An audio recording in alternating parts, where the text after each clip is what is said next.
Saat mentari pagi menyinari kelopak bunga musim semi, hanya gadis bernama Shen Sifan yang dengan lelah keluar dari rumahnya karena insomnia. Atas rekomendasi ayahnya, dia mendaftar ke klinik pengobatan tradisional Tiongkok di dekat rumah dan memilih dokter yang tidak memasang foto di papan namanya, bernama He Suyuan. Sifan tiba di depan klinik, tepat saat Dokter He mengantar seorang pasien keluar. Begitu mata mereka bertemu untuk pertama kalinya, Sifan terkejut. Dia kemudian menpondrekkan kerjanya bernama Siangnya, yang biasa dipanggil Gading Gajah, menceritakan bahwa dia baru saja melihat seorang dokter yang sangat sesuai dengan seleranya. Gading Gajah meminta Sifan untuk mengamati baik-baik pria itu. Di ruang pemeriksaan, Sifan mengatakan dia menderita insomnia ringan. Saat dokter membuat catatan, dia mengamati bahwa Suyuan membiarkan aura kuku jarinya yang digunakan untuk memeriksa denyut nadi sangat bersih, dan suara saat bertanya sangat. Sifan berpura-pura tidak mendengar.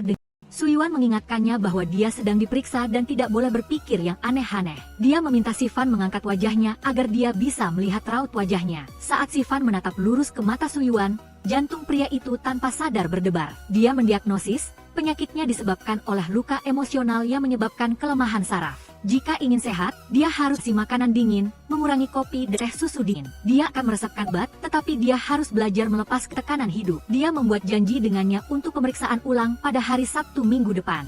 Setelah Sifan pergi, Suyuan menemukan kata kertas kecil yang dibuat olehnya. Dia bergegas ke konter obat, Serahus melepas skernya untuk mengingatkannya bahwa ramuan obat baru siap dalam 4 jam. Jadi, dia bisa kembali sekitar pukul 2 siang. Begitu dia pergi, petugas otek datang dan memberinya instruksi yang sama persis dengan Dr. He. Mungkinkah itu hanya alasan bagi Dr. He agar Sifan mengingat wajahnya?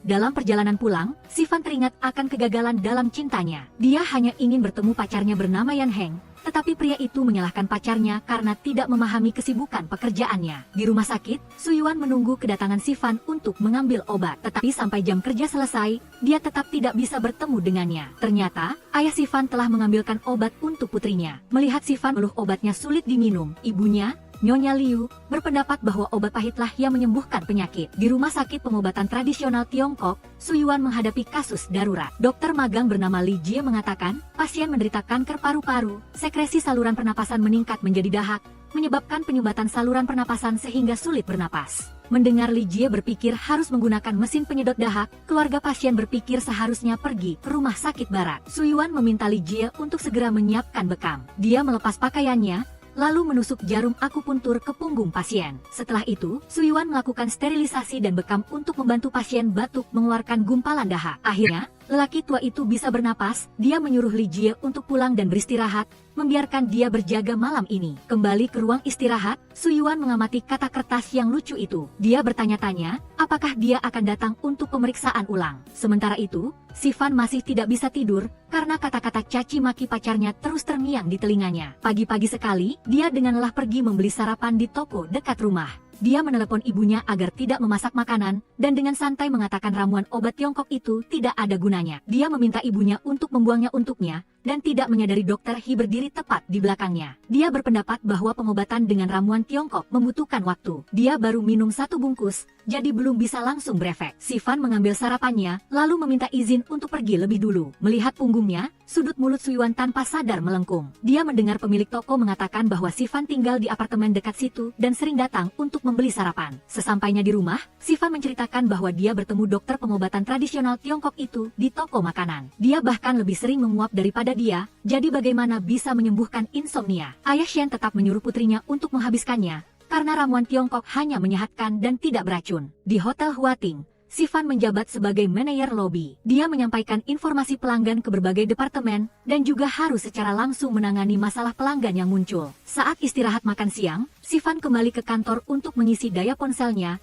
baru menyadari ada panggilan tak jawab dari pacarnya. Dia takut pacarnya sibuk rapat, jadi dia menunggu pesan darinya. Sifan melihat kembali riwayat percakapan, baru menyadari perhatiannya sedikit berlebihan. Dia menggunakan parfum untuk membantu dirinya mengurangi pikiran negatif. Saat bertemu Sifan, Gading Gajah bertanya tentang penampilan dokter pengobatan tradisional Tiongkok itu. Sifan membandingkan, dia sangat mirip dengan aktor utama pria dalam film Yun Chiyu. Wajahnya berada pada level yang bahkan semut yang lewat pun akan terkejut. Gading Gajah sangat senang, memutuskan untuk ikut pemeriksaan ulang dengan Sifan, tetapi bau ramuan obat Tiongkok membuatnya mual. Gading Gajah berharap ketampanan dokter akan menutupi bau tidak sedap ini. Benar saja, penampilan dokter membuatnya terkejut. Ternyata Hee Suyuan sibuk dengan pekerjaan mendadak, jadi dia meminta profesor bernama Yuli untuk menggantikannya memeriksa. Dalam perjalanan pulang, Sivan dengan gembira mencium bunga yang harum. Dia secara kebetulan melihat Suyuan sedang bermain skateboard di bawah sinar matahari musim semi. Dia memegang buket bunga, berdiri di depan pria itu. Suyuan terkejut menyebut namanya, Shen Sivan. Dia bertanya-tanya,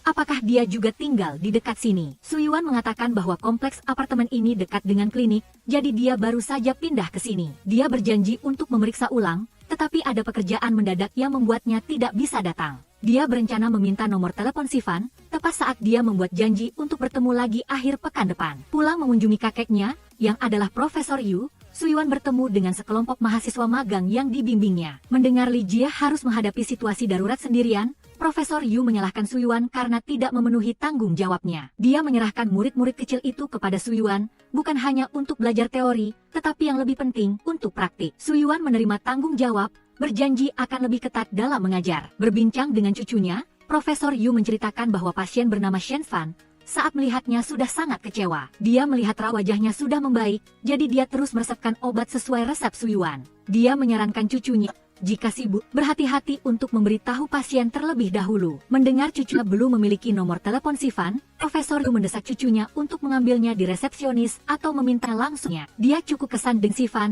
cantik dan anggun. Terutama, dia 4 tahun lebih muda dari Suyuan, juga sangat cocok. Suyuan tersenyum, teringat saat pertama kali mereka bertemu. Dalam matanya, 3 kali mereka bertemu adalah momen paling romantis. Setiap gerakan, ekspresi, dan suara Sivan tercetak kuat dalam benak Suyuan. Seminggu baru dimulai, Sif bisa tidur sehingga raut wajahnya lebih baik. Di sisi lain, Sun juga sibuk dengan setumpuk berkas rekam medis.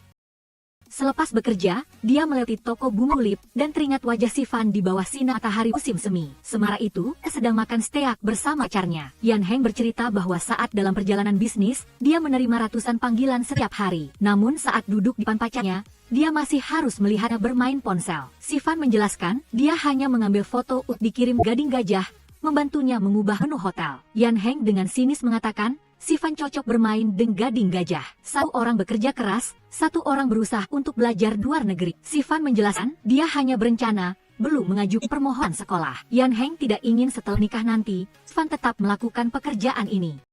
Jika kebetulan bisnisnya datang ke Hotel Huatik, apakah istri harus menundukkan kepala untuk melayani mereka? Dia ingin dia berhenti dari pekerjaannya dan tidak mengajukan permohonan untuk belajar di luar negeri. Mendengar Sivan selalu berharap bisa belajar di luar negeri, Yan Heng menyalahkannya karena egois. Melihat pacarnya sibuk menerima telepon, Sivan diam-diam meneteskan air mata. Yan Heng, setelah 7 tahun berpacaran, bukan lagi pemuda yang sangat memanjakan Sivan. Kembali ke bawah, Sivan memutuskan untuk mengirim pesan kepada Yan Heng. Dia telah bekerja di hotel selama hampir 7 tahun. Dulu, dia tidak pernah mengomentar pekerjaannya. Tetapi sekarang, dia tak pacarnya akan membuatnya malu. Namun, Sivan tidak cukup berani untuk mengirim pesan itu.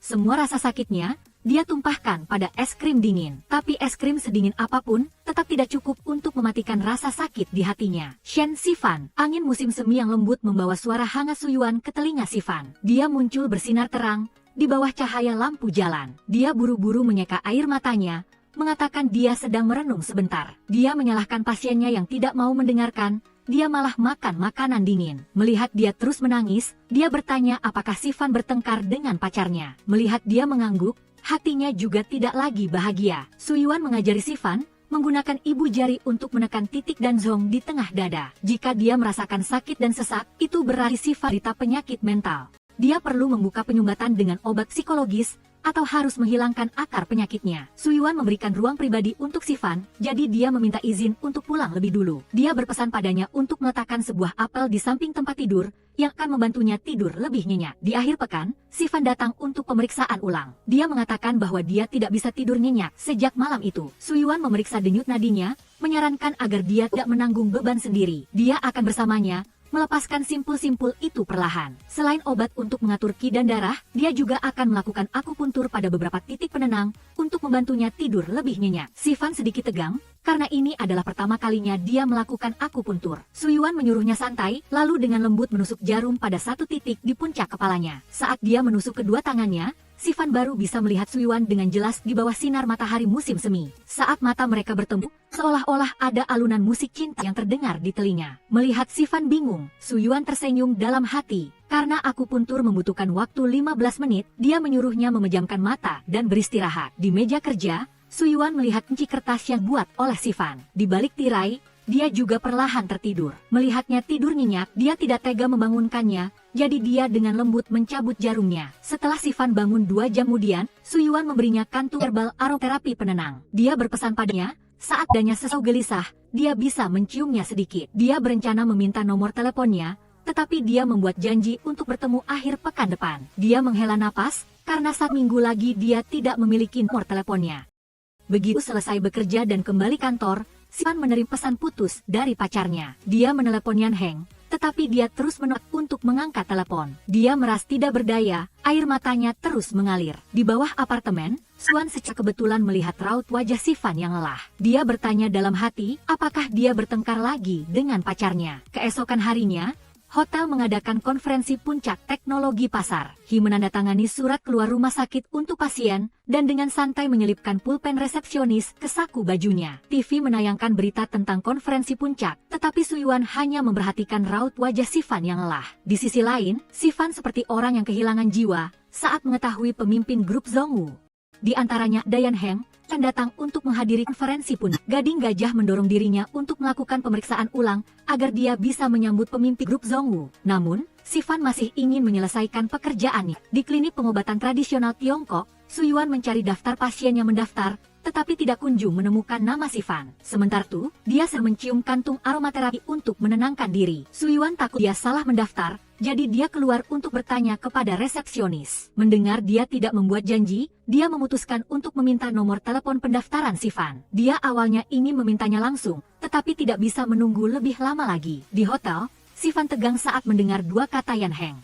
Ternyata, ayahnya tidak mengizinkan putranya menghadiri konferensi karena dia belum cukup pantas. Mendengar Yan Heng membuka perusahaan robot, mitra bisnis ayah Yan ingin memperkenalkan cucu perempuannya yang bekerja di bidang kecerdasan buatan. Akhirnya, Suyuan tidak ragu-ragu menelepon Sifan. Dia ragu-ragu mengatakan bahwa dia masih menunggunya untuk pemeriksaan ulang. Sifan membuat janji untuk akhir pekan depan karena dia sibuk menyambut delegasi konferensi. Dia berpesan padanya untuk memperhatikan istirahat dan jika ada waktu luang, berjalan-jalan di tempat yang banyak pepohonan. Karena Sifan tidak datang untuk pemeriksaan ulang, dia akan meminta apotek untuk meracik obat sesuai resep minggu lalu agar keluarganya bisa mengambilnya. Suyuan kembali ke ruang kerjanya, dengan gembira menambahkan WeChat Sifan. Setelah dia menerimanya, dia memotret resep obat dan secara khusus menambahkan licorice. Namun, senyumnya langsung memudar saat Sifan mentransfer uang obat. Mungkin baginya, dia masih belum melewati batas seorang dokter. Setelah menerima ramuan obat, Sifan melihat ada 1 bungkus licorice tambahan. Dia berpesan padanya untuk menyeduhnya saat ada waktu luang untuk menggantikan kopi dan teh susu. Sifan melakukannya,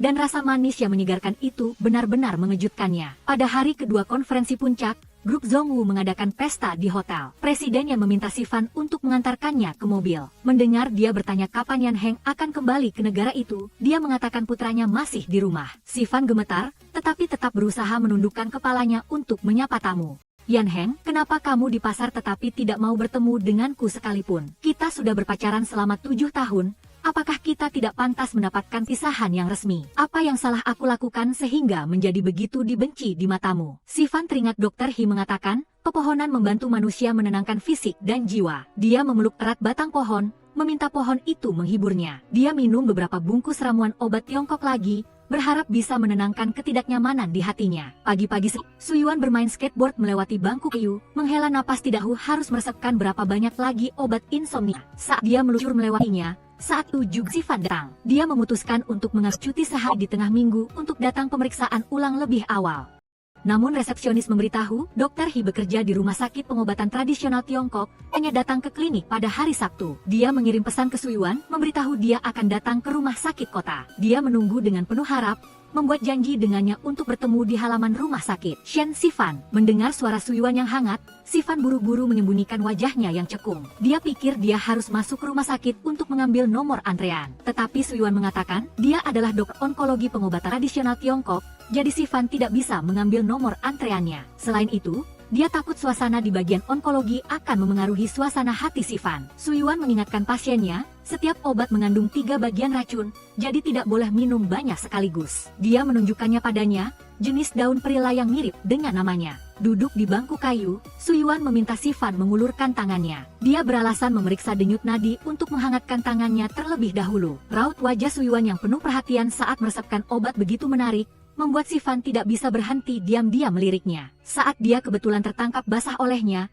dia dengan malu-malu membuang muka. Sebelum pergi, Sivan membuat janji untuk bertemu Suyuan di akhir pekan. Hingga malam hari, Suyuan pulang kerja, kebetulan bertemu Sivan sedang minum obat di taman. Melihat ekspresi wajahnya yang meringis, dia bertanya apakah obat itu begitu sulit diminum. Sivan memuji keterampilan medis Dr. He, yang membuatnya bisa tidur selama 4 jam siang ini. Mendengar dia akan pergi ke toko kelontong, dia juga ingin ikut. Melihat Suyuan minum jenis minuman yang sama dengan Yan Heng, suasana hati Sivan tanpa sadar menurun. Dalam perjalanan pulang, Suyuan memberinya sebotol permen mint untuk mengurangi rasa pahit setelah minum ramuan Tiongkok. Dia meminta izin untuk naik ke rumahnya, tidak lupa mengucapkan selamat tidur. Di rumah sakit pengobatan tradisional Tiongkok, Suyuan menerima telepon dari ayahnya. Ayah He adalah ahli kardiologi terkemuka di dalam negeri, baru saja kembali ke pasar untuk mengadakan konferensi pertukaran. Dia membuat janji dengan putranya untuk makan, tetapi Suyuan menolak. Dia tidak bisa melupakan raut wajah kesepian ibunya di ranjang rumah sakit. Di tengah hujan musim semi, Suyuan mendengar suara yang familiar. Dr. He, senyum cerah di samping bunga tulip biru membuat dia tiba-tiba menyukai hujan ini. Sivan berlari mendekat memayungi Dr. He. Dia buru-buru mengambil payung untuknya, dengan sengaja memayungi Sivan. Mendengar dia membeli bunga sendiri, dia tersenyum dalam hati. Meskipun bunga tulip biru sangat sulit ditemukan, Sivan tetap murah hati memberikan setengahnya kepada Suyuan. Dia nyuruhnya bawa payung, bisa kembalikan lain kali. Suyuan langsung pergi ke klinik, meminta resepsionis untuk mengambil beberapa jenis ramuan obat untuk membuat kantung aromaterapi. Dari belakang, seorang pasien diam-diam memotret Dr. He yang lebih besar daripada bunga. Keesokan harinya, ibu Sivan berteriak kaget saat penduduk mengunggah foto tetangga tampan itu. Sivan mengenali Dr. He tetapi tidak berani mengaku kenal karena seluruh kompleks apartemen sedang heboh meminta nomor teleponnya. Saat datang untuk pemeriksaan ulang, resepsionis memberitahu bahwa pasien yang memeriksa ke Dr. He terlalu banyak. Tepat saat itu, dia mengirim pesan ke Sivan, mau janji pukul 12 siang, cukup ketuk pintu dan langsung masuk ke ruangannya. Resepsionis mengungkapkan, Dr. He selalu memakai masker karena sebelumnya pernah terjadi kasus seperti itu. Dia difoto secara diam-diam, dan hasilnya pasien secara aktif memperkenalkan anak dan cucu mereka untuk berkenan dengan Dr. He. Itu juga alasan mengapa klinik tidak menempelkan fotonya. Jarum jam menunjukkan pukul 12, resepsionis meminta pasien untuk kembali 1 jam kemudian. Sui akhirnya bisa beristirahat. Dia mengirim pesan ke Sivan, meminta perawat untuk membawanya ke belakang klinik. Dia bertanya, apa pendapatnya tentang acara perjodohan skala besar hari ini? Suyuan sekarang tahu, perasaan menakutkan saat dipaksa menikah. Dia merasa kadang-kadang seperti kuda, kadang-kadang seperti potong daging babi, untuk dievaluasi kualitasnya oleh orang-orang di sekitarnya. Hanya saja, tidak ada yang memperhatikan perasaannya. Sivan bertanya-tanya, apakah keluarganya tidak pernah mendesaknya untuk pergi kencan buta. Suyuan mengatakan bahwa kakeknya juga sibuk. Selain itu, sebelumnya, orang yang cocok belum muncul. Kembali ke ruang pemeriksaan, Suyuan mulai melakukan apuntur untuk Sivan. Dia menatapnya, lalu memutuskan untuk memejamkan mata dan beristirahat. Suyuan bertanya pekerjaan apa yang dia lakukan di hotel. Sivan memperkenalkan, dia adalah manajer bagian lobi. Dia memeriksa pemesanan kamar, mengatur kamar untuk beristirahat. Pada hari libur, dia akan berkoordinasi dengan departemen pemasaran untuk mengadakan acara. Sivan mengucapkan beberapa kalimat lalu perlahan tertidur. Suyuan menopang tangannya, duduk diam di sampingnya mengamati Sivan. Dia dengan lembut menarik tirai, menggunakan aroma harum untuk menidurkan Sivan. Saat Sivan bangun, dia melihat mata Dr. He yang tersenyum. Dia memberinya kantung aromaterapi baru, lalu memberikan resep obat untuk minggu ini. Dia memintanya, bisakah dihilangkan beberapa ramuan yang sangat pahit seperti Coptis chinensis? Hizi, Suyuan mempertanyakan, apakah dia meragukan keterampilan medisnya. Dia mengeluh, banyak orang tahan terhadap kesulitan dalam pekerjaan, juga tahan terhadap kesulitan dalam hidup, tetapi tidak tahan dengan semangkuk obat pahit menyembuhkan penyakit. Sivan dengan sedih menerima resep obat itu. Dia melihat gantungan kunci, lalu mendapat ide untuk membantu Suyuan hindari buta. Dia melepaskan tali gantungan kunci yang sangat mirip cincin, lalu memintanya mengulurkan tangannya. Suyuan sedikit tegang, tetapi Sivan hanya meletakkan gelang itu di telapak tangannya. Dia pikir, sisanya tergantung pada akting Dr. He. Suyuan terharu, mengenakan cincin pertama itu di jari manisnya. Benar saja, Pasien yang melihatnya mengenakan cincin kawin langsung pergi. Tepat pada saat itu, Sivan mengisan, meminta dia bawakan obatnya. Kembali ke apartemen, Sivan beritahu Suyuan untuk turun taman. Dia kebetulan bertemu orang tuanya yang sedang makan malam, jadi dia buru-buru mengirim pesan untuk mengubah lokasi untuk Dr. He. Tetapi dia tidak membaca pesan itu, dan sudah cepat sampai di tempat janji. Melihat dia memberi isyarat, Suyuan langsung mengerti maksudnya. Sivan beralasan lupa mengambil obat untuk lari menemui Suyuan. Dia menjelaskan, orang tuanya tahu dia kenal Dr. He, pasti akan membantu para bibi tetangga meminta nomor teleponnya. Suyuan memberikan obat, tetapi tidak sengaja menghilangkan gantungan kunci itu. Tetapi kenyataannya, bagaimana mungkin dia tega mengembalikan cincin pernikahan pertamanya? Saat makan, Profesor Yu menyarankan cucunya untuk bertemu ayahnya sekali saja. Beberapa hal yang terjadi di masa lalu, Suyuan harus perlahan melepaskannya. Dia ingat 13 tahun lalu, ayahnya memaksanya belajar pengobatan barat, mengikuti jalan yang telah dia rencanakan. Suyuan bertanya-tanya, ayahnya sukses dan terkenal, tetapi pernahkah dia peduli pada anak-anaknya? Saat ibunya dalam kondisi kritis, di mana ayahnya? Di sisi lain, orang tua Sivan mempertanyakan, apakah putrinya bermain api? Dia melihat foto-foto yang diposting oleh anggota komunitas, di mana Tik PHM bermain di bawah hujan dengan pria lain. Tik PHM harus berterus terang bahwa dia dan Hiem HNG terputus. Mereka sudah terlalu lama berpacaran, dan Hiem HNG selalu berada di luar negeri, sehingga perasaan mereka berangsur memudar. Dia sekalian mengumumkan bahwa dia akan mengajukan permohonan untuk studi magister manajemen perhotelan di luar negeri. Nyonya Lu berpikir, ketika Tik PHM kembali ke negaranya pada usia sekitar 30 tahun, akan sangat sulit untuk mendapatkan pekerjaan. Semua perusahaan memperhatikan masalah pernikahan, kelahiran, dan cuti hamil karyawan wanita. Di taman, Tik HM merasa malu dan kesal karena tidak ada yang memahami cita-citanya. Tudip secara tidak sengaja lewat dan mengatakan kepadanya bahwa sia-sia saja dia menekan titik akupuntur. Sebagai gantinya, dia membawanya untuk makan malam, memastikan semua kekhawatiran menghilang. Melihat semangkuk hotpot yang tidak pedas sama sekali, Tik PHM diam-diam berencana untuk menambahkan cabai. Tudip tidak mengizinkannya, memintanya untuk mencicipi rasa kuah aslinya. Tik PHM bercerita bahwa sejak kecil dia selalu mengikuti arahan orang tuanya. Tapi cita-citanya yang sebenarnya adalah untuk keluar dan melihat dunia. Setelah dia membicarakan masalah studi di luar negeri dengan keluarganya, mereka mengemukakan banyak faktor realistis yang membuatnya sedikit goyah. Tudip sangat mengagumi Tik PHM. Karena setelah kerja keras untuk waktu yang lama, dia tidak terkan sampai-sampai dia diam di tempat, tetapi mempertahankan semangat belajar dan gairahnya. Tudip mengungkapkan bahwa dia juga pernah berkonflik dengan ayahnya, karena ayahnya ingin anaknya menjadi dokter.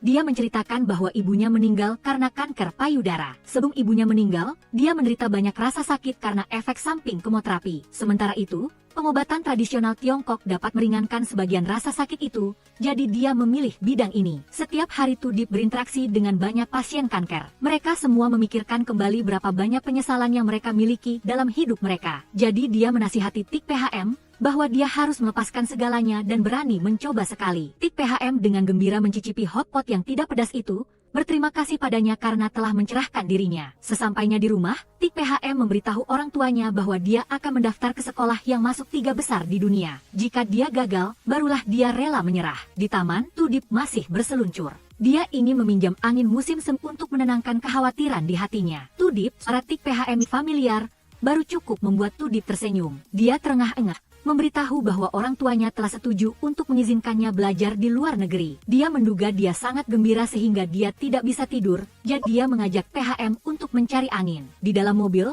Tik PHM diam-diam melirik Tudip. Dia sedikit tegang, jadi dia memintanya untuk buka jendela. Dalam angin musim yang lembut, Tudip menatap senyum Tik PHM. Tapi dia tidak tahu bahwa dia juga sedang menatapnya melalui cas spion mobil. Sesampai di tepi danau untuk melihat bintang-bintang, Tudip mengatakan tempat ini sangat cocok untuk mencerna emosi. Sampai pagi, tepi danau akan sibuk, seperti semuanya kembali ke jalurnya. Dia berterima kasih kepada Tik PHM, karena telah pergi bersamanya untuk melepaskan emosi. Melihat mata Tudip yang penuh dengan cita, dia bersedia mendengarkannya. Tudip, kita saksikan matahari terbit bersama. Akhirnya, matahari juga muncul di cakrawala. Tudip dengan cepat pergi membeli sarapan, menikmatinya dengan damai bersama Tik PHM. Dia tidak menyangka, mereka berdua duduk sepanjang malam, menunggu momen paling romantis. Tik PHM, fajar telah tiba. Pada hari yang hujan deras, Tik PHM sedikit sakit perut, tapi masih berusaha untuk menyelesaikan salah yang muncul di tempat kerja. Bapak In mengatakan dia melepas cincin kawinnya untuk mencuci muka, lalu bergegas pergi sarapan. Ketika dia kembali ke kamarnya, dia tidak melihat cincin itu. Tik PHM menyuruh bawahannya untuk segera memanggil teknisi untuk melepaskan pipa di bawah wastafel. Sambil menunggu, dia kehujanan untuk mencari cincin Tuan In di luar. Akhirnya, dia berhasil menemukan barang penting milik pelanggan itu. Tuan In sangat puas dengan sikap layanan direktur yang berdedikasi. Sebagai gantinya, Tik PHM terkena flu dan juga sedang menstruasi. Dia meminta Ngafou untuk membelikan obat pereda nyeri, lalu dia mencium kantung aromaterapi. Dia menyadari di kantung itu tercium aroma yang familiar di tubuh Tudip. Saat pulang kerja, Tudip secara tidak sengaja bertemu PHM yang kesakitan karena kram perut. Dia mendengar dia sakit perut saat menstruasi, lalu dia membawa Tik PHM ke klinik untuk akupuntur. Dia tidak berani berbaring, takut akan mengotori tempat tidur. Tudip memberitahu bahwa klinik menggunakan spray sekali pakai. Jika ada noda di celananya, nanti dia akan melilitkan jaketnya untuknya. Setelah Tik PHM dengan patuh berbaring, Tudip menghangatkan kedua tangannya, lalu memijat perutnya. Dia menduga dia kedinginan, itulah sebabnya perut bagian bawahnya sangat dingin. Dia menutupi kedua kaki Tik PHM, lalu dengan lembut melakukan moksibusi di perutnya. Tik PHM merasakan kehangatan menyebar di tubuhnya. Dia tidak bisa menahan diri, dan terus diam-diam melirik ke mata Tudip. Dia bertanya-tanya, sebelumnya ketika dia memeriksa nadinya, dia tidak menemukan bahwa dia menderita kram menstruasi. Tik PHM mengatakan dia kehujanan, dan air mata jatuh. Tudip tahu dia menderita kesedihan, jadi dia hanya duduk diam di sampingnya. Setelah moksibusi, Tik PHM merasa jauh lebih baik. Tudip meminjamkan kemejanya, yang berfungsi sebagai penutup dan penghangat. Dia menyuruhnya untuk datang ke klinik untuk moksibusi setelah pulang kerja dalam 2 hari ke depan. Saat mata mereka bertemu, Tudip buru-buru menghindar, mendesaknya untuk pulang lebih dulu. Dia diam-diam berpikir kembali saat Tik PHM tertidur. Dia terus meneteskan air mata. Dia bertanya-tanya, apakah dia tidak tega putus dengan pria itu. Sesampainya di rumah, Tik PHM diam-diam mengendus aroma di kemeja Tudip. Dia terkejut, dan dengan cepat memasukkannya ke mesin cuci. Di dalam kamar, Tik PHM mengendus aroma moksibusi yang samar di rambutnya. Mengingat mata Tudip, dia memeriksa halaman pribadinya, baru tahu bahwa dia hanya memposting pengetahuan pengobatan tradisional Tiongkok. Melihat satu-satunya foto yang diambil dari secangkir air licorice, Tik PHM dengan santai memberikan like. Dia takut dia akan berpikir yang tidak-tidak, jadi dia menyukai beberapa postingan lainnya. Di sisi lain, Tudip melihat Tik PHM menyukai lusinan postingannya. Dia mengirim pesan bertanya padanya, apakah dia belum tidur. Dia menyuruhnya untuk membaca postingan kesehatan miliknya. Harus tidur sebelum jam 11, dan tidak boleh bermain ponsel. Dia memujinya karena cepat mengerti. Selesai membaca lebih dari 10 postingan dalam 1 menit. Tik PHM tersenyum canggung, dan buru-buru mengucapkan selamat malam kepada Dr. H. Di hotel, Ngafou melihat pesan obrolan antara Tik PHM dan Dr. H. Dia menganalisis bahwa Tudip pernah mengirimkan licorice ke Tik PHM, dan juga memposting satu-satunya foto secangkir air licorice. Ngafou yakin dia ingin memancing Tik PHM untuk menyukai postingannya agar dia punya alasan untuk mengirim pesan padanya. Siapa sangka, Tik PHM baru mengecek halaman pribadinya beberapa bulan kemudian. Ngafou menyarankan sahabatnya untuk mengenal Tudip, yang tampan dan lembut, dan juga sangat mendukung Tik PHM untuk belajar di luar negeri. Sementara itu, Tudip melihat Tik PHM memposting foto 3 gelas bubble tea. Dia tersenyum karena dia memilih rasa teh jahe gula merah. Dia berencana untuk berkomentar bahwa tidak boleh makan jahe di musim gugur, tetapi dengan cepat menghapusnya. Dia ingin memberikan like, tetapi tidak berani mengungkapkan perasaannya, karena di hatinya masih ada bayangan orang lain. Sesampainya di rumah, Tudip menulis resep 2 jenis sup yang cocok untuk musim gugur. Dia berpura-pura menulisnya dengan santai dan mengirimkannya kepada Tik PHM untuk referensi. Dia menyuruhnya untuk tidak makan jahe di musim gugur, karena akan menyebabkan sembelit. Tik PHM ingat bahwa teman baiknya yang bernama Lam Cheta mengatakan, pria tidak akan peduli pada lawan jenis yang tidak mereka sukai. Ngafou juga menganalisis bahwa Tudip sengaja memposting secangkir air licorice untuk menciptakan kesempatan mengirim pesan kepada Tik PHM.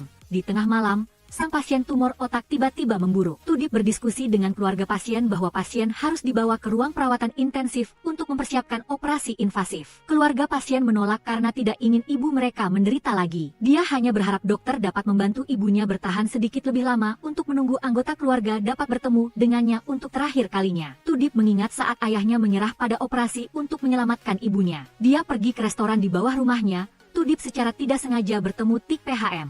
Dia melihat dia menyimpan sesuatu di hatinya, jadi dia bertanya apa yang terjadi. Tudip hanya ingin berjalan-jalan dengan Tik PHM. Dia sengaja melangkah lebih lambat, memberikan ruang pribadi untuknya. Setelah Tudip berbalik, dia bertanya apakah dia baik-baik saja. Tepat ketika dia melihat sebuah mobil melaju kencang, Dia buru-buru mendorongnya ke pinggir jalan. Di bawah pemandangan daun-daun yang gugur di musim gugur, mata Tudip menjadi lemah. Dia tiba-tiba meluk Tik PHM dengan erat, ingin bersandar pada kehangatan yang terpancar dari tubuhnya. Sesampainya di rumah, Tik PHM menemukan bunga kecil yang tersangkut di rambutnya. Dia menarik bajunya dan melihat banyak bunga jatuh. Mungkinkah pelukan Tudip masih terasa dan belum hilang? Itu buat keduanya tidur dan hanya Tik PHM yang terus pikirkannya.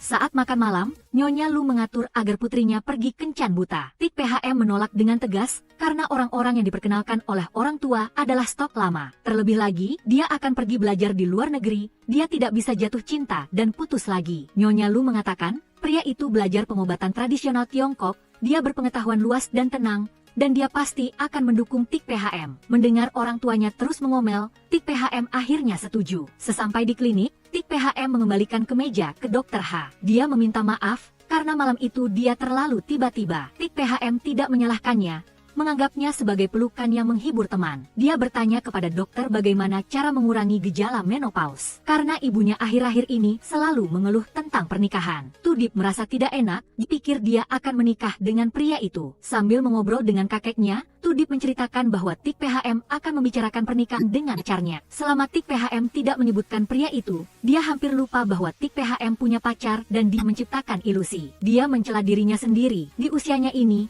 dia masih berfantasi sendiri. Tuan Uce tidak menyangka cucunya adalah tipe yang gila cinta. Dia ingat bahwa ada tulisan yang mengatakan bahwa pria setelah usia 32 akan memiliki energi hati yang lemah, bahkan tendon dan tulang tidak dapat bergerak. Jika Tudip tidak dapat melawan hukum alam, maka dia tidak boleh melewatkan masa mudanya. Tudip tahu bahwa kakeknya bersiap untuk beralih ke masalah kencan buta, jadi dia buru-buru mengubah topik pembicaraan.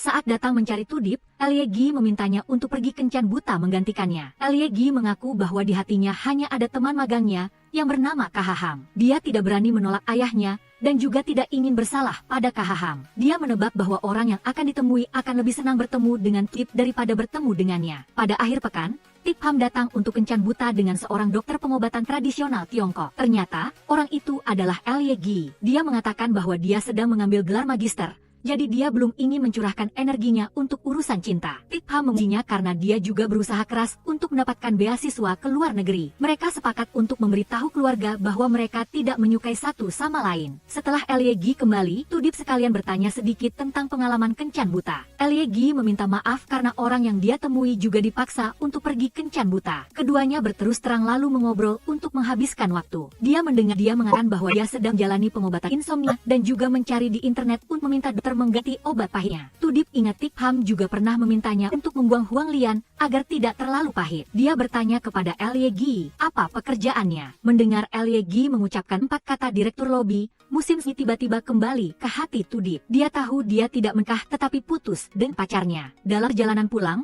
Tik Pham secara tidak sengaja bertemu Tudip sedang bermain skateboard di taman. Dia melihat sing di bibirnya, menebak bahwa Dokter H sedang memiliki kabar gembira. Dia kemudian memberinya buket bunga di tangannya agar dia semakin senang.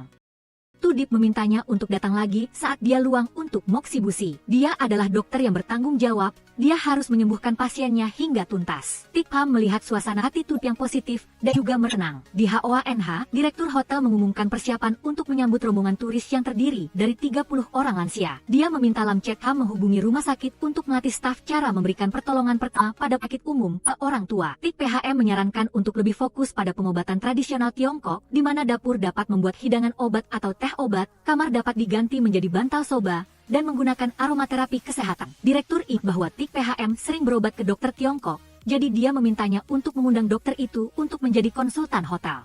Di sisi lain, Tudip menerima undangan makan malam dari Tik Pham. Matanya dipenuhi dengan perhitungan, dia membuat janji untuk bertemu dengannya di malam hari. Saat lembur, Tudip dengan penuh kasih sayang memandang gadis yang datang menemuinya. THM Tik Pham. Dia tersenyum cerah, berlari ke sisinya. Mendengar Tik Pham akan memesan makanan, Tudip mengundangnya ke rumahnya. Dia beralasan ada bahan-bahan yang sudah tersedia sehingga dia ingin membuat hidangan obat. Di lift, Tudip bertanya lantai berapa rumah Tik Pham. Mendengar dia tinggal di lantai 5, dia memperkenalkan bahwa dia tinggal di lantai 12. Tudip diam-diam tersenyum licik karena dia tidak hanya tahu alamat rumah Tik Pham, tetapi juga berhasil membawanya ke rumahnya. Ini adalah pertama kalinya mengunjungi rumah Dokter H. Tik Pham sangat terkesan dengan tata letak apartemen itu. Dia mengundangnya untuk minum air Cassandra chinensis, yang memiliki efek menyehatkan gigi dan darah. Dia dengan penuh perhatian menyalakan musik yang merdu untuk membantu Tik Pham rileks saat dia memasak. Tudip mengenakan celemek, mulai menguasai dapur kecil itu. Tik Pham diam-diam menatapnya, tidak bisa menahan diri untuk tidak dekat. Dia memintanya untuk menunggu sebentar lagi dan dia akan bisa menikmati hidangan yang lezat. Sebelum mencicipi masakan Dr. Ha, Tik Pham meminta izin untuk memotret hidangan itu. Dia mengatakan hotelnya sedang membuat rencana perjalanan kesehatan, jadi dia ingin mengundangnya untuk menjadi konsultan pengobatan tradisional Tiongkok. Tudip setuju untuk mencobanya, tetapi hanya pada hari Minggu. Tik Pham akan memberitahu pihak hotel untuk menyesuaikan dengan jadwal Tudip. Dia mengganti anggur dengan sup, berharap kerjasama yang menyenangkan dengan Dr. Ha. Melihat jam menunjukkan pukul 11.30, Tudip mengirim pesan bertanya apakah Tik Pham sudah tidur. Dia menyalahkannya karena dia telah menipunya lagi. Tudip berani dan menelepon Tik Pham. Dia beralasan bahwa dia dapat mengatur 2 mahasiswa pasca sarjana untuk membantunya membuat rencana. Jadi, dia tidak perlu lembur lagi. Di rumah sakit, Tudip menginstruksikan mahasiswa magang untuk melakukan akupuntur untuk mengurangi gejala muntah pada pasien setelah kemoterapi. Begitu dia selesai bekerja, dia menerima telepon dari Tik Pham. Dia memberitahu bahwa dia baru saja mengirim kontrak konsultasi kepadanya. Jika Dr. Ha tidak sibuk, dia akan membawa kontrak itu ke rumah sakit dan memintanya untuk menandatanganinya. Tudip dengan gembira setuju dan menantikan kedatangan Tik Pham. Duduk di halaman rumah sakit pengobatan tradisional Tiongkok, Tik Pham merasa sangat damai hingga dia mengantuk. Tudip duduk dengan keras, membuatnya terkejut. Dia membawanya untuk melihat pohon Schisandra chinensis yang buahnya dia gunakan untuk membuat minuman sebelumnya. Dia memetik sekelompok buah dan memberikannya kepada Tik Pham untuk dicicipi. Melihat dia mengipkan wajah, dia tertawa. Dia mengatakan bahwa Schisandra chinensis itu pahit dan asin, sangat cocok untuk membantunya menjadi lebih sadar. Setelah Tudip menandatangani kontrak, dia ingin duduk dan menikmati angin dengan Tik Pham. Matanya yang penuh kasih sayang melirik senyum di sudut bibirnya. Dalam suasana yang damai dan romantis, mereka hanya diam-diam saling melihat. Panggilan dari Alie Gi tiba-tiba memecahkan suasana yang puitis. Tik Pham mendesak Dr. Ha untuk kembali bekerja. Dia akan pulang sendiri nanti. Dia menemukan Tudip lupa kontrak, jadi dia membawanya ke rumah sakit untuknya. Tepat pada saat itu, dia bertemu dengan seorang anak laki-laki yang memanggil Tudip ayah. Dia juga sangat akrab, mengajak anak itu mencuci tangan. Tik Pham sangat terkejut hingga dia terdiam. Dia mengirim pesan memintanya untuk datang mengambil kontrak. Dia menyerahkan barang itu dengan dingin, lalu buru-buru kembali bekerja. Setelah lembur, Tudip pulang lebih awal untuk memasak sup ikan dan mengundang Tik Pham. Dia beralasan sibuk bekerja, jadi dia membuat janji lain kali. Tudip menelepon kakeknya, meminta izin untuk mengajak Tik Pham mengunjungi kebun herbal. Tuan Uce menasihati cucunya untuk tidak keras kepala, biarkan dia menikah dengan damai. Tudip menjelaskan bahwa dia salah paham tentang dia yang membicarakan pernikahan terakhir kali. Tuan Uce mendorong cucunya untuk mengejar cinta yang selama ini dipendamnya. Di sisi lain, Tik Pham minum anggur murahan dengan sahabatnya. Ngafou menyalahkan pria yang bermuka dua. Dia mengambil Lam Chetam sebagai contoh yang selalu bersikap lembut dengan wanita. Tepat pada saat itu, Lam Chetam datang untuk menjemput kedua sahabatnya. Tik Pham masih bisa bertahan, jadi dia menyuruh Lam Chetam untuk mengurus Ngafou. Di taman di bawah rumahnya, Tik Pham memeluk bangku kayu yang familiar. Tudip bermain skateboard, secara tidak sengaja melihat dia kesakitan di bangku. Dia memarahinya karena tidak membalas pesan, dan mengundangnya makan juga sia-sia. Dia melarangnya untuk mengikutinya. Tepat ketika dia bertemu dengan orang tuanya, Tik Pham menuduh seseorang mengikutinya. Bapak THM marah, memarahi pemuda itu karena bersikap tidak sopan di depan umum. Tudip sulit menjelaskan, jadi dia memilih untuk pergi lebih dulu. Pagi harinya, Tik Pham bangun dan membaca pesan dari Tudip. Dia menyuruhnya untuk minum air madu untuk menghilangkan mabuk, lalu datang ke klinik tanpa perlu mengambil nomor. Tik Pham teringat kejadian tadi malam, dan merasa bahwa dia sendirilah yang terlihat seperti sampah. Di sisi lain, Lam Chetam bertanya-tanya mengapa Ngafou terus memarahinya saat dia mabuk. Dia bertanya langsung, apakah dia akan pindah kembali ke kampung halamannya. Dia tidak menunggu jawabannya, lalu beralasan sibuk dengan pekerjaan lain. Dia pikir dia belum bangun, jadi dia mengirim pesan bertanya kapan dia akan tiba di hotel. Tanpa diduga, dia membalas pesannya, membuat janji dengannya untuk datang besok jam 10 pagi. Keesokan harinya, Tudip membawa 2 mahasiswa pasca sarjana ke HOANH. Lam Chetam yang bertanggung jawab atas proyek ini, merasa hormat menyambut Dr. Ha. Tudip selalu mengarahkan matanya ke Tik Pham, tetapi dia bersikap dingin padanya. Alie Gi sedikit tegang, karena dia telah berbicara buruk tentang Tudip kepada Tik Pham. Dia berpura-pura tidak mengenalnya, yang membuat Alie Gi merasa lega. Pada pertemuan pertama, Lam Chetam memberikan hadiah kecil kepada Tik dokter. Tudip melihat dia mendapat tambahan kotak model robot untuk anak-anak. Selama pelatihan, Tudip menunjukkan cara memijat titik akupuntur untuk membantu orang tua tidur lebih nyenyak. Dia berbicara sambil melihat Tik Pham, tetapi dia menghindari tatapannya. Sementara itu, Ma Foi sengaja bersikap akrab dengan Lye Gi untuk membuat Lam Chetam kesal. Akhir dari panduan, Tudip mengundang semua orang untuk mengunjungi peternak herbal terdekat. Sebelumnya, Lam Chetam mengundang ketiga dokter untuk mencicipi beberapa hidangan khas hotel. Saat di ruang makan, Ma Foi terus menunjukkan perhatian pada Lye Gi, yang membuat Lam Chetam sangat kesal. Tudip bertanya-tanya mengapa hotel memberinya mainan. Lam Chetam menjelaskan bahwa Tudip adalah penduduk lokal sehingga tidak cocok untuk diberi hidangan khas. Jadi, dia menyiapkan model robot untuk putra Dr. Ha. Lye Gi tertawa karena seniornya bahkan belum pernah menjalin hubungan. Tik Pham menceritakan bahwa pada malam itu di rumah sakit, dia mendengar seorang anak kecil memanggil Tudip ayah. Lye Gi langsung menebak bahwa Tiu Tercha adalah pasien anak dari Departemen Onkologi.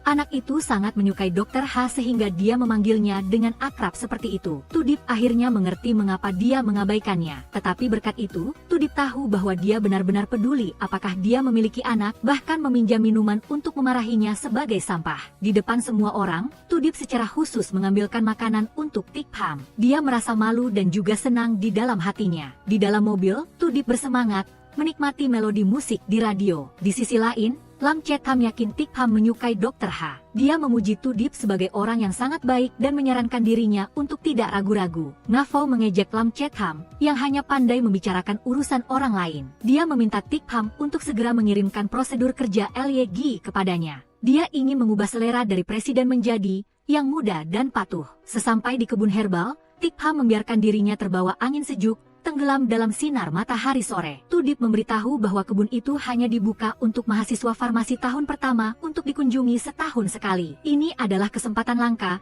yang membantu semua orang merasakan pemandangan alam. Dia memperkenalkan bahwa setiap tanaman adalah obat yang berharga. Ma Foi mengatur agar semua orang mengambil foto untuk mengabadikan momen. Melewati pohon Schisandra chinensis, Tik Pham memetik 2 kelompok buah untuk sahabatnya. Tudip tetap diam, membiarkan gadis cerdas itu mewujudkan keinginannya. Benar saja, Ma Foi dan Lam Chetam muntah-muntah. Tudip dengan lembut menatap Tik Pham yang tersenyum gembira. Sesampai di ruang obat, Tudip memperkenalkan beberapa bahan obat yang sering digunakan dalam masakan. Dia berharap semua orang mengingat kegunaan setiap jenis untuk merancang menu yang sesuai dengan kesehatan setiap pelanggan. Tik Pham ingin meneliti lebih banyak aroma untuk membuat kantung aromaterapi yang digantung di samping tempat tidur tamu. Tudip membawanya ke tempat dengan lebih banyak aroma. Mendengar dia memperkenalkan pohon gaharu, Tik Pham mencium aroma yang sangat familiar. Dia berpikir sejenak dan menyadari itu adalah aroma di tubuh Dr. Ha. Dia mengatakan dia tidak menggunakan parfum. Tik Pham mengendus pohon gaharu lagi,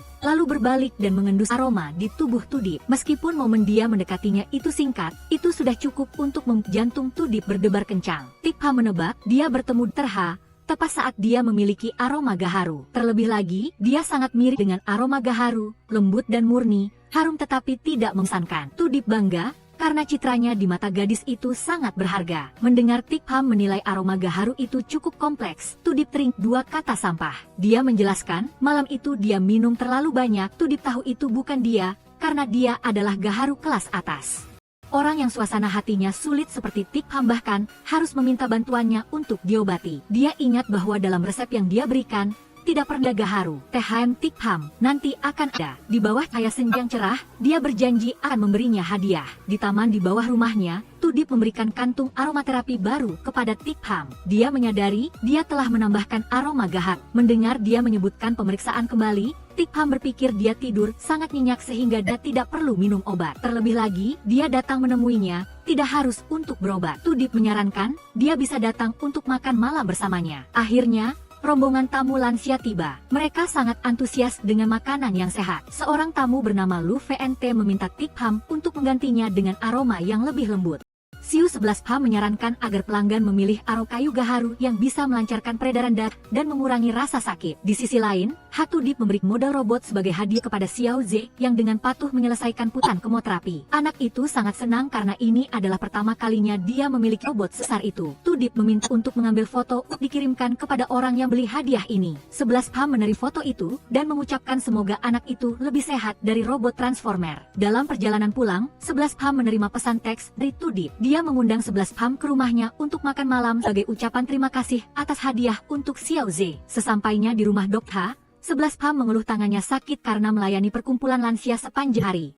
Dia menduga mereka memperhatikan kesehatan, jadi mereka lebih kuat dari karyawan hotel. Sebelum menghasilkan uang, dia fokus memasak dan lupa menyimpan cincinnya di lemari sepatu. Dia pikir 11 Pam telah menemukannya, tetapi dia tertarik oleh fosil palsu yang tergantung di gantungan kunci. Dia menyuruhnya untuk mencuci tangan untuk makan, sementara dia dengan hati-hati menyembunyikan cincin itu. Saat makan, 11 Pam menunjukkan foto grup kepada Tudip. Dia mengkritik dirinya sendiri karena terlalu serius, tidak menunjukkan suasana hati yang ceria saat itu. Ketika mengantar 11 Pam pulang, Tudip dengan enggan memperhatikan punggungnya. 11 Pam pun ke rumah dan melihat gantungan kunci. Ternyata, dia telah melihat gantungan kunci di lemari sepatu Tudip tetapi tidak merasa nyaman untuk bertanya. Setelah tidur 16 jam, 11 Pam salah urat leher sehingga tidak bisa bergerak. Tudip tertawa terbahak-bahak dan mendekat untuk melihatnya. 11 Pam sedang merasakan kehangatan yang menyebar dari tangan Dr. Ha ketika dia tiba-tiba menekan titik akupuntur yang membuatnya kesakitan. Tudip melanjutkan memijat dagunya,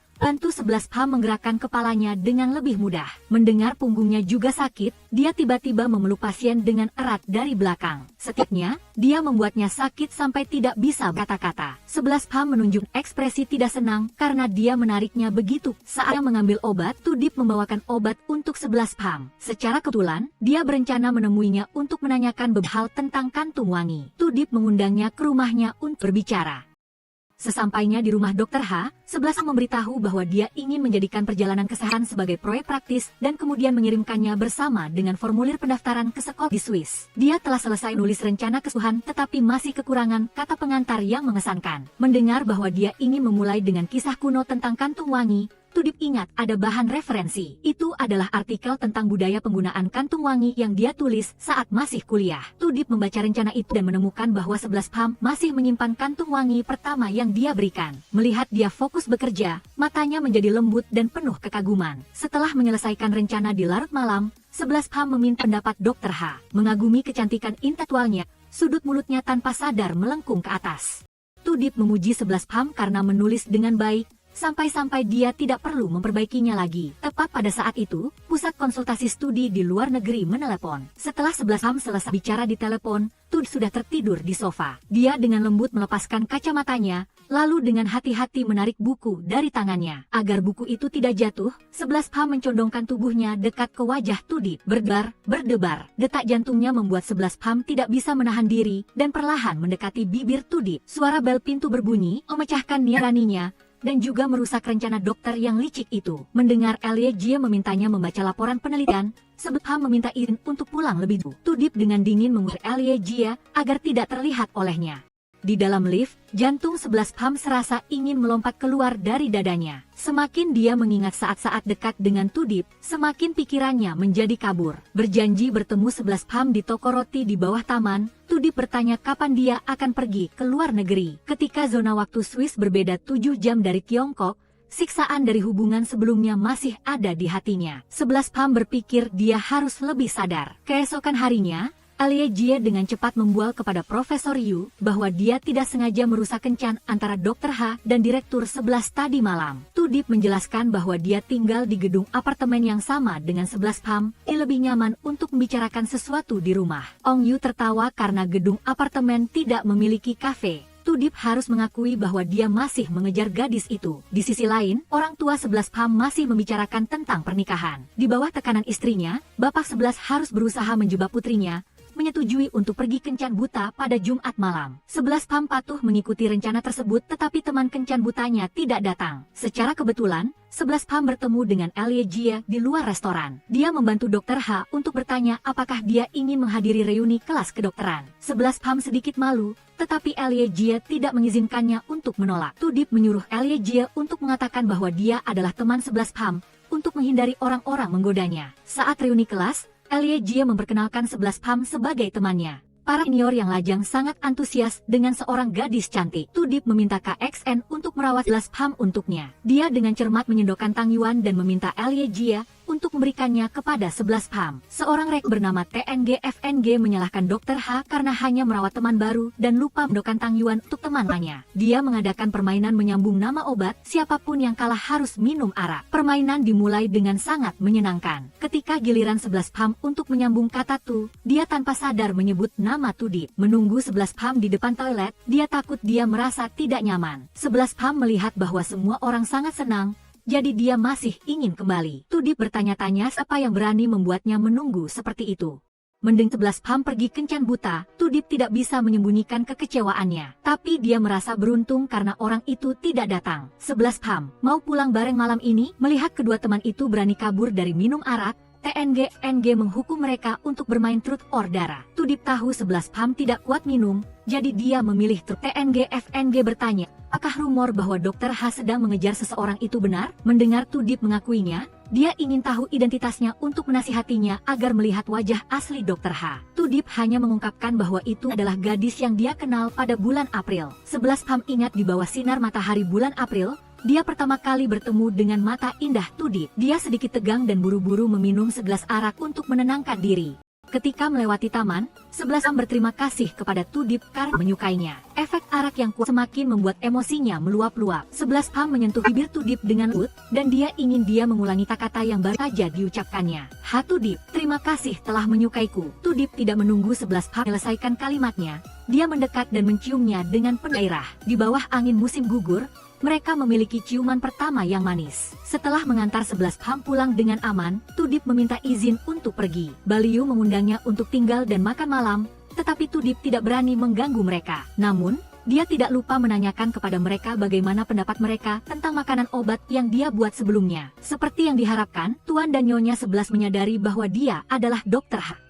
Mendengar Ibu 11 Pam mengundangnya makan malam keesokan harinya, Tudip dengan cepat menambahkan bahwa dia juga tinggal di gedung apartemen yang sama. Dia samar-samar mendengar dari balik pintu, Ibu 11 Pam memujinya karena tampan dan sopan. Tudip tersenyum puas karena malam musim gugur yang sangat manis. Keesokan harinya, Tudip dengan gembira membawakan penawar mabuk untuk 11 Pam. Melihatnya lelah, dia menyalahkannya karena tidak kuat minum, dan mengira dirinya pahlawan wanita. 11 Pam dengan ragu-ragu bertanya, apakah gadis April yang Anda kenal itu adalah saya? 11 Pam, apakah yang saya tunjukkan masih belum cukup membuktikan bahwa itu adalah Anda? 11 Pam, saya menyukai Anda. 11 Pam tiba-tiba menarik tangannya, meminta maaf karena dia belum berniat untuk menjalin hubungan. Mata Tudip yang bahagia tiba-tiba menjadi goyah. 11 Pam, saya pikir kita berdua masih berjalan dengan baik. Tudip, sebelum pergi ke luar negeri, saya tidak ingin menjalin hubungan. Saya minta maaf jika saya membuat Anda salah paham. Hati Tudip tercekat ketika mendengar kata salah paham. Jika itu adalah keputusan terakhirnya, dia menghormatinya. Dia mengiriminya resep terakhir, tidak lupa mengingatkan untuk memanaskannya sebelum diminum. Tudip pergi dengan kecewa, meninggalkan air mata yang mengalir di pipi 11 Pam. Dia baru saja mengalami hubungan jarak jauh yang melelahkan, jadi dia tidak memiliki keberanian untuk mengulangi kesalahan yang sama. Di rumah sakit, kepala departemen meminta maaf karena harus menghentikan sementara proyek penelitian kanker payudara Tudip. Karena dana penelitian terbatas, alokasi untuk departemen onkologi semakin sedikit.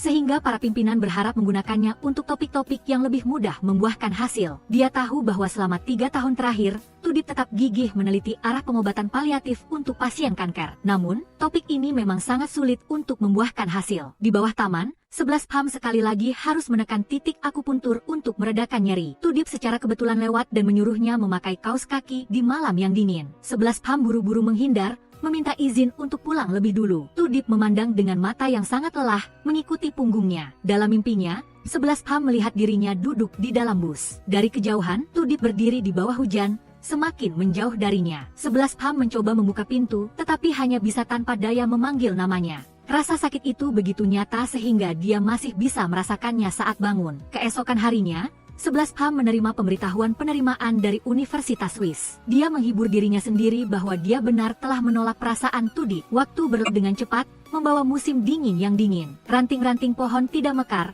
sama seperti 11 Pam yang tidak lagi seceria dulu. Malfoy tahu bahwa hubungan sebelumnya telah meninggalkan banyak trauma di hati 11 Pam. Tapi dia berpikir bahwa tidak mudah untuk bertemu seseorang yang benar-benar tulus dalam hidup. Dia dan YSHN saling mendorong, dan akhirnya kehilangan satu sama lain. Dia menyarankan agar 11 Pam memberitahu Tudip bahwa dia benar-benar peduli padanya. Daripada menyingkirkan Tudip, 11 Pam harus menghormati perasaannya. Ngafou melihat Lie Jie ada di rumah Tudip, jadi dia ingin datang berkunjung. Lie Jie meminta pendapat dan Tudip setuju. Dia keluar untuk membuka pintu, tepat saat 11 Pam datang. Saat makan malam, 11 Pam tidak sengaja menjatuhkan. KXN berpikir Tudip baik hati, tetapi itu bukan berarti 11 Pam bisa memperlakukannya dengan sembarangan. 11 Pam menyalahkan dirinya sendiri karena telah menyanyiakan Tudip dan berterima kasih kepada KXN atas pengingatnya. Dia membuka pintu dan terkejut melihat Tudip berdiri di depannya. Dengan mata merah, dia buru-buru melewatinya. Di tengah salju yang menusuk tulang, 11 Pam akhirnya tidak bisa menahan air matanya. Di sisi lain, Tudip mengulangi bahwa kakeknya memintanya untuk membimbing KXN magang. Baginya, dia hanyalah seorang murid. Dia menilai KXN sangat pintar, jadi dia tidak lagi membutuhkan bantuannya. Sesampainya di rumah, Tudip tidak lagi memiliki pikiran untuk membersihkan. Tudip teringat kata-kata Ngafou bahwa 11 Pam sangat bingung setelah menolaknya. Dia takut jika baru berpacaran sudah berpisah, sangat mudah terjadi konflik. Akhirnya, kesempatan untuk berteman pun tidak ada lagi. Selain itu, 11 Pam baru saja mengalami putus cinta karena hubungan jarak jauh. Saat itu, 11 Pam mulai meragukan keputusannya. Yan Hang pernah menyalahkannya karena egois, hanya memikirkan dirinya sendiri. Sekarang, dia membuat orang baik seperti Tudip menderita karenanya. Tudip, saya minta maaf. Pada kesempatan Imlek, Tudip pulang mengunjungi kerabat. Ayahnya memperkenalkan perawat Wang yang bekerja bersamanya. Tahun ini dia datang untuk merayakan Imlek bersama keluarganya. Nona Wang memiliki seorang putra bernama Wang Chang. Bapak Ha mengatur agar ibu dan anak itu menggunakan kamar Tudip, jadi dia menyuruhnya untuk tinggal sementara di lantai 1. Saat kerabat sedang menyiapkan makan malam Imlek, Tudip lihat ayahnya bersikap mesra dengan Nona Wang. Dia ingat pemandangan yang sama, seperti bertahun-tahun yang lalu. Ayahnya membiarkan ibu sendirian mengambil mangkuk pecah di lantai. Menerima foto ucapan Imlek dari Xiao Ze, Tudip dengan cepat meneruskannya kepada 11 Pam. Dia juga mengucapkan selamat tahun baru yang damai dan penuh harapan. 11 Pam takut dia terlalu formal, jadi dia mengirimkan foto kucing yang sangat lucu. Tudip menelepon kembali, langsung mengucapkan selamat tahun baru kepada 11 Pam. Dia merasa bahwa dia ucapkan semoga semua jalan sesuai keinginan, sementara mendengar suara 11 Pam adalah apa yang dia inginkan. 11 Pam, semoga apapun yang kamu minta dan harapkan semuanya terkabul. Beberapa saat kemudian, Tudip tiba-tiba menerima panggilan video dari 11 Pam. Dia memilih sudut yang bagus, merapikan pakaiannya, lalu baru mengangkat telepon. Suara nyanyian ulang tahun terdengar, membuat Tudip merasa canggung. Karena setelah kakeknya, 11 Pam adalah satu-satunya orang yang mengingat ulang tahunnya. Setelah selesai membuat permohonan, Tudip tidak tahu bagaimana cara meniup lilinnya. 11 Pam nyuruhnya meniup melalui telepon agar dia bisa menyalurkannya ke lilin. Tudip, selamat ulang tahun. 11 Pam, akhirnya saya bisa melihatmu dengan jelas. Dia meminta maaf karena tidak bisa membeli kue tart saat Imlek. Dia berjanji akan kembali ke HTH pada hari ketiga. Tepat pada saat itu, suara kembang api meledak di langit, menandakan tahun baru yang baik. 3 hari Imlek berlalu, Tudip pamit kepada ayahnya untuk kembali ke HTH. Berjanji bertemu 11 Pam di bawah taman, Tudip memberinya 2 stoples kacang merah. Mengingat kata-kata Ngafou, 11 Pam pernah terluka secara emosional dalam hubungan sebelumnya. Jika semua sumbatan disebabkan oleh akumulasi yang lama, maka kacang merah dapat menghilangkan stagnasi, membantu menenangkan suasana hatinya. 11 Pam bertanya-tanya mengapa Tudip tidak marah padanya. Dia berpendapat bahwa dia pernah mengalami situasi serupa, sehingga dia mengerti perasaan 11 Pam. Dia menyarankannya untuk tidak meragukan nilai dirinya sendiri, hanya karena mengalami hubungan yang tidak baik. Mencintai diri sendiri dan hidup dengan baik adalah yang paling penting. Tapi dia masih berharap, luka di hati 11 Pam akan sembuh sedikit lebih cepat. Keesokan harinya, 11 Pam mengantar seorang pelanggan yang tinggal lama di hotel untuk menjalani pemeriksaan pengobatan tradisional Tiongkok. Gambaran Tudip dalam pakaian dokter membuatnya tidak bisa mengalihkan pandangan. Tudip melihat rekam medis dan menemukan bahwa Baliu pernah menjalani operasi kanker paru-paru. Dia mendiagnosis bahwa gejala batuk dan sesak napas adalah efek samping setelah proses radioterapi. Dia meminta KXN untuk mengantar pasien untuk röntgen paru-paru. 11 Pam tidak ingin merepotkan KXN, tetapi Tudip takut dia tersesat. Sambil menunggu, dia meminta 11 Pam untuk memberinya tangannya untuk memeriksa denyut nadinya. Mendengar dia bertanya tentang belajar di luar negeri, dia mengatakan bahwa dia telah menerima pemberitahuan penerimaan, tetapi dia memutuskan untuk pergi pada bulan Oktober. Tudip menarik tangan 11 Pam bertanya-tanya mengapa dia mengubah waktu pendaftaran. 11 Pam terbata-bata menceritakan bahwa sebelumnya dia tidak tahu dia bisa memilih semester. Dia mendiagnosis kesehatannya sangat baik, hanya sedikit tidak berhati nurani. Dia menyuruhnya untuk makan lebih banyak kulit jeruk dan kacang merah. Sesampainya di rumah, 11 Pam mengambil foto semangkuk bubur kacang merah untuk melaporkan tugas kepada Dr. H. Setelah Imlek, Navoy secara resmi bersama YSHN. Mereka ingat saat dia mengantarnya ke bandara untuk pulang kampung merayakan Imlek, ibu YSHN menyuruhnya untuk pergi kencan buta. Mendengar Navoy mengucapkan selamat agar dia segera menikah, YSHN tidak bisa menunggu lebih lama lagi. Dia memutuskan untuk mengungkapkan perasaannya, bahwa dia telah menyukainya secara diam-diam sejak mereka masih di bangku kuliah. Jika mereka putus, dia akan berhenti dari pekerjaannya dan kembali ke kampung halamannya, sama sekali tidak akan membuatnya merasa tidak nyaman. Navoy menggunakan ciuman sebagai tanda persetujuan. Setelah 10 tahun berteman, mereka akhirnya resmi berpacaran. Navoy mengumumkan bahwa dia akan berhenti dari pekerjaannya untuk pindah ke lingkungan baru, juga untuk menghindari masa asmara di tempat kerja. Tepat saat itu, Dr. H mengirim pesan menanyakan tentang tugasnya. 11 Pam meminta maaf karena ayahnya tidak ada di rumah, jadi dia tidak memasak bubur manis. Tudip merayu dengan satu kalimat, "Saya masih berharap bisa bertemu denganmu." Melihat 11 Pam tidak membalas, matanya tiba-tiba menjadi sangat licik. Menunggu sampai 11 Pam pulang kerja, Tudip mengiriminya foto kaleng bir tanah taman. Dia berpura-pura mabuk, menahkannya karena baru datang sekarang. Dia menatap lurus ke mata 11 Pam, lalu memarahinya sebagai orang yang tidak tahu berterima kasih. Dia menuduhnya menggodanya lebih dulu, tetapi setelah berhasil, dia menelkannya begitu saja. Dia tidak makan bubur kacang merah, juga tidak mau diperiksa lagi. Saya belum pernah melihat ikan seperti saya, yang dilemparkan kacang merah untuk nelayan yang menangkapnya. 11 Pam ingat seseorang pernah berkata, tidak boleh minum arak di cuaca dingin. Tudip perlahan dekat, membuat 11 Pam tegang. Dia menyandarkan kepalanya di bahu 11 Pam, memintanya bertanggung jawab untuk membawanya pulang. Sesampainya di rumah dengan aman, Dip tidak lupa mengucapkan selamat malam kepada 11 Pam. Setelah dia pergi, dia langsung kembali normal. Tudip merasa bangga karena telah mendidik orang yang tidak tahu berterima kasih itu. Keesokan harinya, Bapak 11 membuat sup ikan kacang merah. 11 mengambil foto untuk laporan tugas, dan tering adegan ikan Tudip tadi malam. Tudip menerima foto itu, tidak tahu apakah dia sengaja atau tidak sengaja memakan sup ikan kacang merah. Dalam rapat, manajer hotel mengumumkan bahwa perusahaan teknologi Zhongwu akan datang ke Huading. Yang memimpin pendaftaran kali ini adalah putra bungsu dari ketua Zhongwu, bernama Yan Hang. Pada hari Yan Hang tiba di Huading, manajer hotel secara pribadi menyambutnya. YSHN mengantar bos Yan Hang ke villa. Dia meminta Navoy untuk menghubungi 11 Pam untuknya. Navoy menebak bahwa teman baiknya telah memblokir mantan pacarnya. Dia bertanya-tanya, saat putus, Anda bahkan tidak mau muncul. Sekarang tiba-tiba Anda mencari 11 Pam lagi, untuk apa? Mendengar bahwa dia ingin kembali, Navoy tidak bisa menahan tawa. Dia mengatakan bahwa 11 Pam hidup sangat bahagia dan tidak akan jatuh cinta padanya lagi. Di lobi hotel, Yan Hang memegang seikat bunga mawar, berdiri dan menunggu 11 Pam. 11 Pam harus muncul agar tidak mempengaruhi pelanggan. Di luar, 11 Pam melampiaskan semua kemarahannya, melemparkan seikat bunga itu ke wajah Yan Hang. Hubungan yang berlangsung selama 7 tahun telah berakhir karena begitu banyak penderitaan yang dia alami. Yan Hang menjelaskan bahwa tahun lalu perusahaan robotnya baru saja beroperasi sehingga dia terlalu sibuk. Setelah pekerjaan menjadi lebih baik, dia sangat nyesal karena marah padanya. 11 Pam mengulangi, kita putus, bukan bertengkar. Dalam mimpinya, 11 Pam berdiri di antara Hang dan Tudip. Dia berharap makan kacang merah akan menyembuhkan lukanya dengan cepat, tetapi Yan Hang yang kembali membuatnya berdarah lagi. 11 Pam terkejut bangun, dia baru sekarang membaca pesan dari Tudip yang bertanya apakah dia sudah makan kacang merah. 11 Pam berjanji besok akan laporkan tugasnya. Keesokan harinya, Pam membeli air kacang merah siap minum untuk melaporkan penyelesaian tugasnya. Tudip dengan cermat melihat endapan, dan yakin dia membeli produk yang sudah dicampur.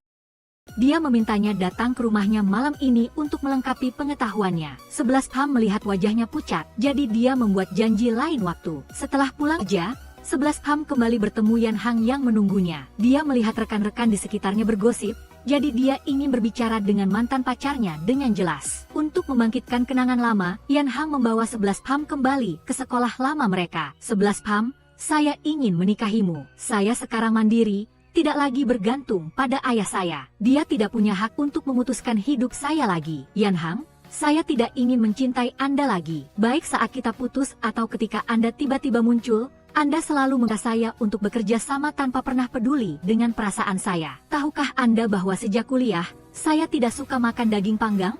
Di dalam mobil, 11 Pam tidak menemukan kantung wangi. Dia menelepon dan mengeluh sakit kepala, meminta Tudip memeriksanya. Yan Hang mengikut 11 Pam ke klinik pengobatan tradisional Tiongkok. Setelah memeriksa dengan nadi 11 Pam, Tudip menemukan bahwa semangatnya gelisah dan energi hatinya tidak stabil. Dia akan melakukan akupuntur untuk membantunya tidur nyenyak. Setelah 11 Pam merasa lebih baik, Tudip bertanya apa yang terjadi padanya. Tepat pada saat itu, Yan Hang membuka pintu dan masuk. Tudip menarik tirai dan meminta pasien untuk menunggu luar. Yan Hang mengatakan bahwa dia datang untuk menemani pacarnya. Dokter Ha memintanya untuk menunggu 15 menit agar pasien bisa melakukan akupuntur dengan tenang. Jika tidak, darah akan keluar dari lubang jarum. Setelah 15 menit, Tudip meminta 11 Pam untuk pergi ke toilet untuk bersiap melakukan moksibusi selama 20 menit lagi.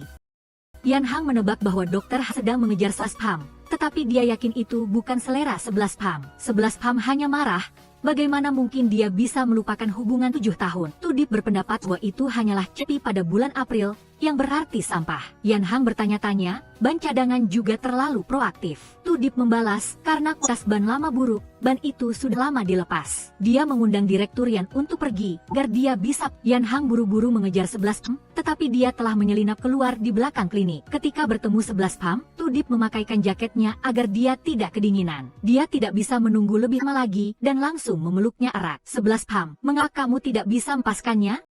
Tudip, saya hanya marah pada diri saya di masa lalu, yang pernah buta karena orang seperti itu. Tudip berpendapat bahwa terlepas dari baik atau buruk, masa lalu adalah bagian dari 11 Pam. Dia hanya perlu menerima masa lalu hidup untuk saat ini dan masa depan. Selain itu, jika bukan karena Yan Hang, dia tidak akan menderita insomnia dan mencarinya. 11 Pam, akhirnya kamu akan sembuh. Keesokan harinya, Bayu datang untuk pemeriksaan ulang. Dia menceritakan bahwa seorang tamu tiba-tiba datang ke hotel, menyebabkan banyak masalah bagi 11 Pam. Pria itu mencoba segala cara untuk bertemu dengannya. Tudip berpikir 11 Pam sangat cerdas, pasti bisa menangani masalah ini dengan baik. Saat istirahat makan siang, Tudip membaca berita dan baru tahu bahwa Yan Hang adalah bos yang sangat kaya. Tepat ketika Li Jie melaporkan, topi tersebut terus didanai. Dia sedang dalam suasana hati yang baik, mengambil foto langit biru dan mengirimkannya kepada Shen Sifan. Di sisi lain, orang tua Shen Sifan juga membaca berita, melihat Yan Heng mengadakan acara di Hotel Huading. Tepat pada saat itu, Yan Heng mengunjungi kedua paman dan bibi. Dia menjelaskan bahwa dia sibuk memulai bisnis di luar negeri, jadi ada sedikit konflik dengan Shen Sifan. Tetapi kali ini dia kembali ke rumah, dia ingin berdamai, menunggu waktu yang tepat untuk menikahinya. Nyonya Liu bertanya-tanya, Yan Heng berada di Hotel Huading, mengapa tidak kembali bersama Shen Sifan? Yan Heng tahu bahwa berdamai tidak mudah, tetapi pada awalnya mereka putus karena Shen Sifan yang bersalah terlebih dahulu. Tepat ketika Shen Sifan kembali ke rumah, dia langsung mengusir Yan Heng. Dia bertanyakan apakah dia pernah memikirkan perasaannya. Yan Heng menganggap bahwa dia telah merendahkan dirinya untuk memohon, sementara dia hanya tahu cara menghindar. Shen Sifan tawa, karena saat mereka putus, dia juga memperlakukannya dengan cara yang sama. Dia hanya mengirim pesan perpisahan,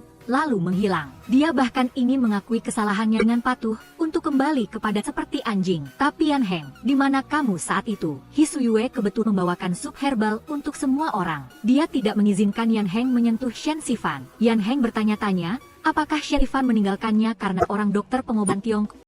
He Suyue bertanya, apa yang dia berikan padanya selain uang yang busuk? Tuan Shen angkat bicara, mengusir Yan Heng dari rumahnya. Duduk sendirian di kamar, Shen Sifan mengingat masa lalu. Kata-kata teguran Yan Heng dan kesedihan He Suyue semuanya berasal darinya. Shen Sifan, kamu tidak salah. He Suyue duduk di samping, memberikan ciuman penuh kasih sayang di dahi Shen Sifan. Sementara itu, Yan Heng minum alkohol dan menghancurkan barang-barang di kamar. Yu Shen menginstruksikan staf untuk mengambil foto, lalu mengirimkannya ke Departemen Keuangan untuk membuat kutipan harga. Keesokan harinya, Shen Sifan minum obat penenang yang secara pribadi disiapkan oleh He Suyue. Dia menyuruhnya untuk tidur lagi, dan dia akan merasa lebih baik ketika bangun.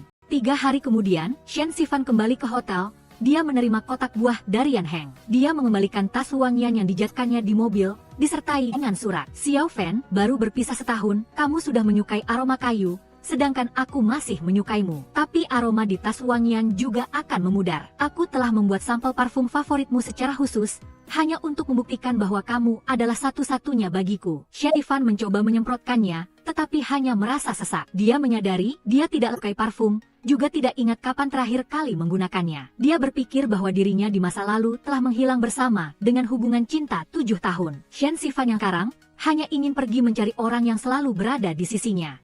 Kelop bunga musim semi kembali mekar di dalam hatinya. Berlari ke rumah Hisuyue, Shen Sifan tidak tahu harus mulai bicara bagaimana. Tepat ketika dia keluar untuk membuang sampah, dia mengutarakan keinginannya untuk ikut. Dalam angin musim semi yang membawa aroma bunga yang lembut, Shen Sifan memutuskan untuk melepaskan emosi yang meluap. Hisuyue, aku menyukaimu. Jika kamu masih setuju, bisakah kamu menjadi pacarku? Shen Sifan, apakah kamu sudah memikirkannya baik-baik? Melihatnya mengangguk, Hisuyue tidak menunggu lebih lama lagi. Dia memberikan ciuman manis di bibir pacarnya, semanis aroma musim semi. Dia berpikir bahwa dia sudah 32 tahun, mengapa harus memulai dari berpegangan tangan? Hisuyue merentangkan tangannya, memeluk Shen Sifan erat-erat. Untuk pertama kalinya memasuki rumah Hisuyue sebagai pacar, Shen Sifan tersenyum bahagia. Hisuyue ingat, dia melihat Shen Sifan tidak mengetuk pintu, jadi dia membuat alasan untuk membuang sampah untuk menemuinya. Dia membawa sekantong wangian untuk dia pilih. Dia bercerita, setiap kali dia menemukan Shen Sifan, dia akan membuat satu kantong, tetapi belum memiliki kesempatan untuk memberikannya. Dia meminta maaf karena membuatnya nunggu begitu lama. Hisuyue, bahkan ketika aku mencium bau sampah, aku sudah tahu bahwa aku menyukaimu sejak lama. Lalu mengapa hari ini, aku menyadarinya? Shen Sifan, kamu luar biasa dan layak mendapatkan lebih banyak cinta. Mulai sekarang, teruslah mencintai dirimu sendiri. Sisanya aku yang akan melengkapi. Shen Sifan terharu karena akhirnya dia bertemu dengan ksatrianya sendiri. Dia ingin memberikan ciuman termanis untuknya. Sebelum kembali ke rumah, Shen Sifan mengungkapkan, jika dia sudah menyukai seseorang, dia akan menyukainya untuk waktu yang sangat lama. Secara kebetulan, Hisuyue juga sama seperti dia. Shen Sifan bahagia, mencium pipi pacarnya untuk mengucapkan selamat malam. Malam itu, keduanya tidak bisa tidur karena terlalu gembira. Hisuyue merenungkan setiap kata, menikmati setiap ekspresi saat Shen Sifan menyatakan cintanya. Di sisi lain, dia terbuai oleh ciuman manisnya yang seperti aroma bunga. Pada hari pertama mereka resmi berpacaran, Shen Sifan berseri-seri seperti mentari musim semi. Di sisi lain, Hisuyue hampir mencoret seluruh tesis tetapi masih memuji ketiga mahasiswa magang yang telah melakukan pekerjaan dengan sangat baik. Dia pulang kerja lebih awal untuk membeli sandal untuk Shen Sifan. Dia memegang seikat bunga segar untuk menjemput pacarnya di halte bus. Shen Sifan melihat pacarnya dan langsung berlari ke sisinya. Dia menutup mata, memberikan bunga tulip padanya. Dia juga memberinya bunga anggrek yang harum. Dia menggenggam erat tangan Shen Sifan, menariknya pulang. Sesampai di rumah, Hisuyue memasak, sementara Shen Sifan bertugas menata bunga. Setelah selesai, dia membantu Hisuyue menata piring dan sup. Hisuyue mengambil foto semangkuk sup, memamerkan bahwa dia sedang memasak untuk menantu cucu kakeknya. Untuk pertama kalinya, Shen Sifan mencicipi ayam rebus chestnut berkhasiat dan menyegarkan. Tepat pada saat itu, Tuan Yu ngirim pesan suara, mengkritik Hisuyue karena pelit tak mengundang menantu cucunya untuk makan besar. Hisuyue meminta Shen Sifan untuk menjelaskan kepada kakeknya. Dia mengaku bahwa dia suka makan masakan Hisuyue, jadi dia pulang. Dia mengungkapkan bahwa kakeknya memiliki kesan yang sangat baik terhadap Shen Sifan. Kapanpun pacarnya luang, dia akan membawanya pulang untuk makan bersama kakeknya. Setelah selesai membereskan, Hisuyue meminta Shen Sifan untuk mengajarinya melipat katak hijau. Akhirnya ada mata pelajaran yang membuat Dr. He tidak berdaya. Mendengar dia mengatakan bahwa dia salah melipat dari langkah pertama, dia dengan cemberut memalingkan wajahnya, menyalahkan pacarnya karena menghina kecerdasannya. Shen Sifan membujuknya, memeluk Hisuyue dari belakang dengan lembut. Dia menyadari setiap saat berada di sisinya sangat damai dan menyenangkan. Dia merasa beruntung karena kemarin dia memutuskan untuk datang menemuinya. Dia tanya-tanya jika dia masih belum mengerti apa yang akan terjadi padanya. Shen Sifan, jika suatu hari kamu membuatku menderita, aku tidak akan menempel padamu lagi. Karena cinta harus berasal dari kedua belah pihak. Sebaliknya, jika aku membuatmu sedih, kamu harus memberitahu. Jika aku tidak cukup berubah, kamu bisa putus denganku. Apapun yang terjadi, aku hanya berharap kamu selalu bahagia. Hisuyue, syukurlah tadi malam aku datang mencarimu, dan syukurlah kamu membuka pintu untuk menemuiku. Sesampainya di rumah, Shen Sifan mengagumi bunga anggrek yang sederhana harum,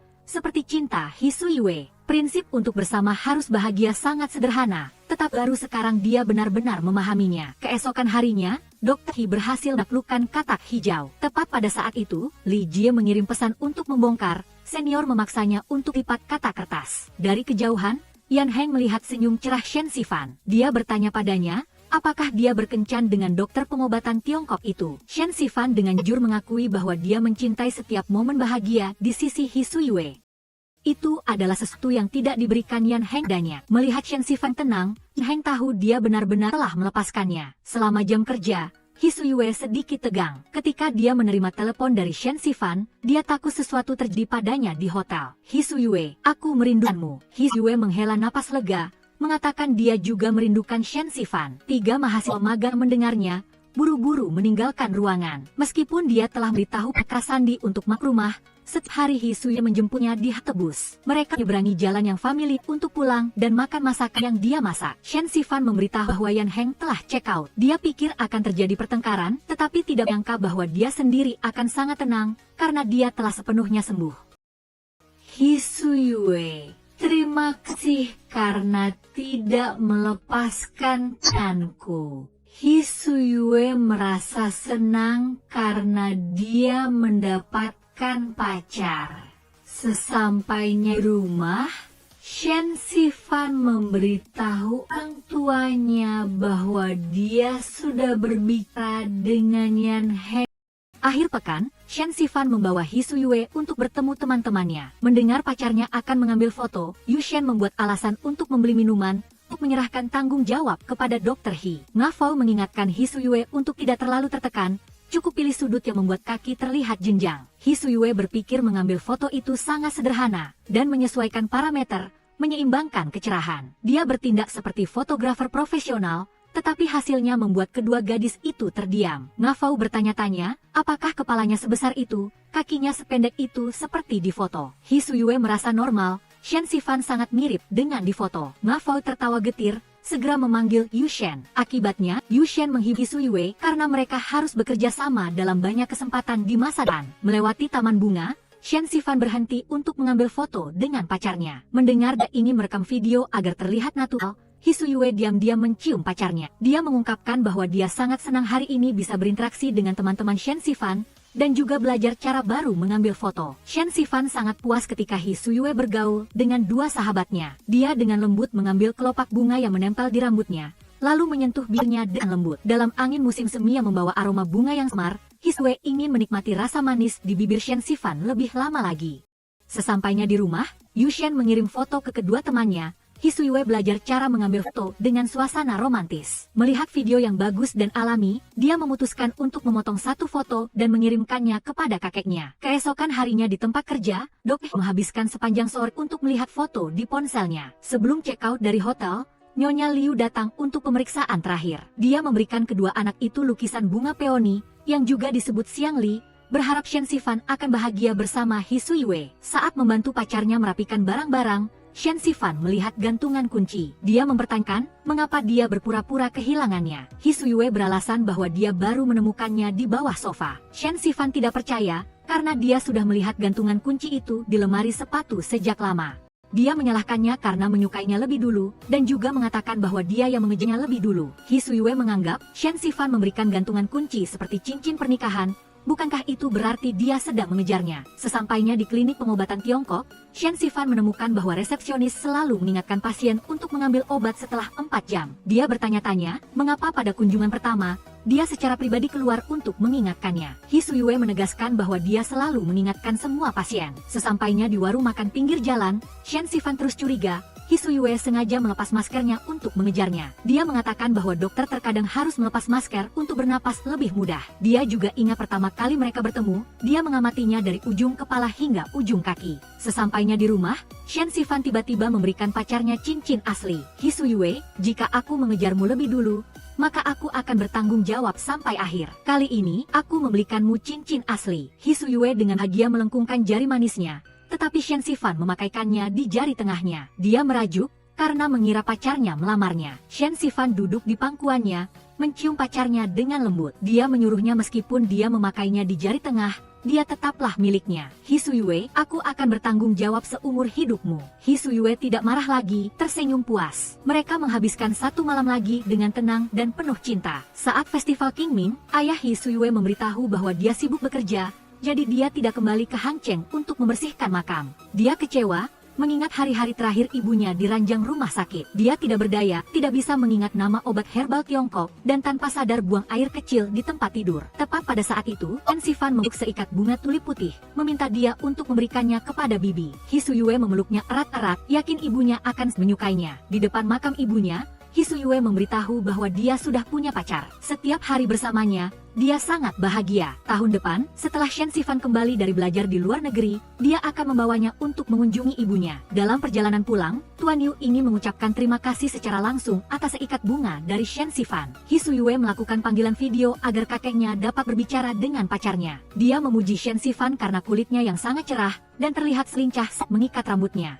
Tuan Yu mengundang keluarga Shen Sifan untuk pergi jalan-jalan besok di Festival Qingming di kebun herbal bersama dia dan cucunya. Keesokan harinya, kedua keluarga berjalan-jalan kebun herbal. Hisuyue dengan antusias mengambil foto untuk pacarnya, tetapi kemampuannya masih belum meningkat. Shen Sifan juga mengambil foto untuk kakek dan cucunya, tapi mereka serius seperti dua patung. Saat giliran mengambil foto bersama pacarnya, mata Hisuyue menjadi sangat lembut. Melewati taman tulip, Tuan Yu mengenang putrinya. Saat masih hidup, Ibu Hisuyue sangat menyukai bunga ini, dan setiap festival Qingming, bunga tulip mekar di seluruh kebun. Hisuyue melihat senyum di bibir Shen Sifan, yang seperti bunga tulip yang lembut. Momen-momen terindah dalam hidupnya adalah saat dia memeluk seikat bunga tulip. Shen Sifan, setelah kamu muncul, aku baru tahu bahwa menyembuhkan tidak hanya tanggung jawab tetapi juga sangat menarik. Kamu selesai melipat katak hijau, lalu melipat kelinci putih. Kamu bahkan meragukan etika medis, meminta untuk mengubah resep obatku. Oleh karena itu, aku semakin menantikan untuk bertemu denganmu setiap minggu. Hisuyue, aku juga menantikan setiap kali periksa. Itu adalah waktu yang paling nyaman bagiku. Saat makan, Tuan Yu membawa toples anggur ginseng terbaik untuk menjamu besan masa depannya. Tuan Sheng gembira karena istrinya mengizinkannya minum anggur obat. Tuan Yu menyuruh semua orang untuk tidak sungkan, biarkan dia menjadi tuan rumah yang baik. Melihat keluarga Shen Sifan terkejut, dia mengatakan bahwa dia dan Hisuyue yang membuka kebun herbal ini. Dia mengingatkan cucunya untuk membicarakan kondisi keuangannya, dan tidak boleh memperlakukan Shen Sifan dengan buruk. Melihat Hisuyue masih sadar sementara yang lain sudah mabuk, Shen Sifan menemukan bahwa daya tahan minumnya sangat baik. Dia menduga terakhir kali, dia hanya berpura-pura mabuk di depannya. Tuan Yu yang mabuk mulai berbicara, bercerita tentang saat dia menggantikan cucunya untuk memeriksa, dan kebetulan bertemu Shen Sifan. Dia ingat saat kembali, Hisuyue sangat menyesali kesempatan untuk memeriksa Shen Sifan. Beberapa hari kemudian, Hisuyue dengan gembira membual bahwa dia berhasil mendapatkan nomor teleponnya. Dr. He, secara resmi wajah aslinya terbongkar. Sesampainya di rumah, Hisuyue berpura-pura mabuk sampai sakit kepala. Shen Sifan memeriksa denyut nadi, mendiagnosis dia sangat sehat, hanya sedikit licik. Dia mengungkapkan bahwa dia sudah jatuh cinta padanya sejak pertemuan pertama mereka. Hisuyue mengakui mengejar lebih dulu, tetapi masih memfitnah Shen Sifan yang mengejarnya. Selain itu, dia juga sedikit tidak tahu malu. Hisuyue merengek meminta pacarnya untuk tidak marah. Saat istirahat makan siang, Dr. He menelepon, tetapi pacarnya menolak. Dia belum memaafkan, jadi dia bersedia untuk menunggunya. Dia mengizinkannya untuk menelepon lagi, tepat ketika Hisuyue ada pertemuan. Setelah selesai bekerja, Hisuyue datang menjemput pacarnya di halte bus. Dia mengeluh tidak bertemu sepanjang hari, tetapi dia tidak mengizinkannya untuk memeluk. Mendengar Shen Sifan marah padanya karena memutuskan video, Hisuyue menunjuk buktinya. Song Feng meminta maaf karena menelepon Dr. He untuk pertemuan mendadak. Shen Sifan setuju, mengembalikan sedikit kepercayaan pada pacarnya. Di rumah sakit, Ketua Yo melaporkan dia akan mengirim Hisuyue untuk mempresentasikan topik penelitian kanker payudara di konferensi asosiasi medis mendatang. Ini adalah kesempatan besar untuk dokter muda, jadi Hisuyue harus berusaha untuk memanfaatkannya. Karena harus lembur untuk menulis laporan konferensi, Hisuyue tidak bisa pergi berkencan dengan pacarnya. Setelah selesai, dia mengirim pesan untuk menjemput Shen Sifan. Melihat dia tidak menjawab, dia menelepon Yu Shen. Dia mengatakan bahwa Shen Sifan minum sedikit, jadi dia pulang lebih awal. Sesampainya di rumah, Hisuyue terkejut melihat pacarnya duduk menunggunya. Dia berjanji akan pergi minum-minum bersama semua orang akhir pekan depan. Melihat lukisan yang digambar pacarnya, Hisuyue bertanya-tanya tentang daun di sampingnya. Mendengar dia tidak mau bicara, dia mulai menginterogasinya, lalu perlahan-lahan tenggelam dalam ciuman dengan Shen Sifan. Li Jie tiba-tiba membuka pintu, dengan sedih bercerita bahwa Kexin pergi dengan pria lain. Dia berbaring di sofa, secara tidak sengaja merusak malam romantis Dr. He. Hisuyue dengan enggan, harus berpisah dengan pacarnya. Setelah Li Jie bangun, Hisuyue memberitahu bahwa dia sudah mengubah kata sandi pintu. Li Jie curhat, dia melihat Kexin pulang kerja dengan seorang senior. Hisuyue menganggap, teman-teman juga bisa pulang kerja bersama. Li Jie belum bertanya dengan jelas, mengapa dia buru-buru menyimpulkan bahwa mereka berkencan. Saat istirahat makan siang di klinik, Hisuyue menelepon pacarnya untuk datang minum air pereda mabuk. Shen Sifan menemukan, dia membuat foto profil menjadi lukisan yang digambarnya. Dia memutuskan akan menggambar satu lagi, untuk foto profil pasangan dengan pacarnya. Keesokan harinya adalah Minggu, Shen Sifan membawakan sup untuk Hee Soo-yue. Dia mengatakan bahwa ayahnya tahu dia sibuk, jadi dia secara khusus merebus ayam untuk Hee Soo-yue. Setelah mereka selesai makan, mereka bekerja bersama. Pagi di akhir pekan berlalu dengan tenang. Shen Sifan bertanya-tanya, akhir-akhir ini Hee Soo-yue sangat misterius. Sebenarnya sibuk Pak. Dia meminta untuk merahasiakannya 2 hari lagi karena belum tentu berhasil. Akhirnya, laporan Hee Soo-yue disetujui oleh asosiasi medis. Dia memberitahu kabar baik kepada pacarnya, disertai dengan ajakan kencan malam ini.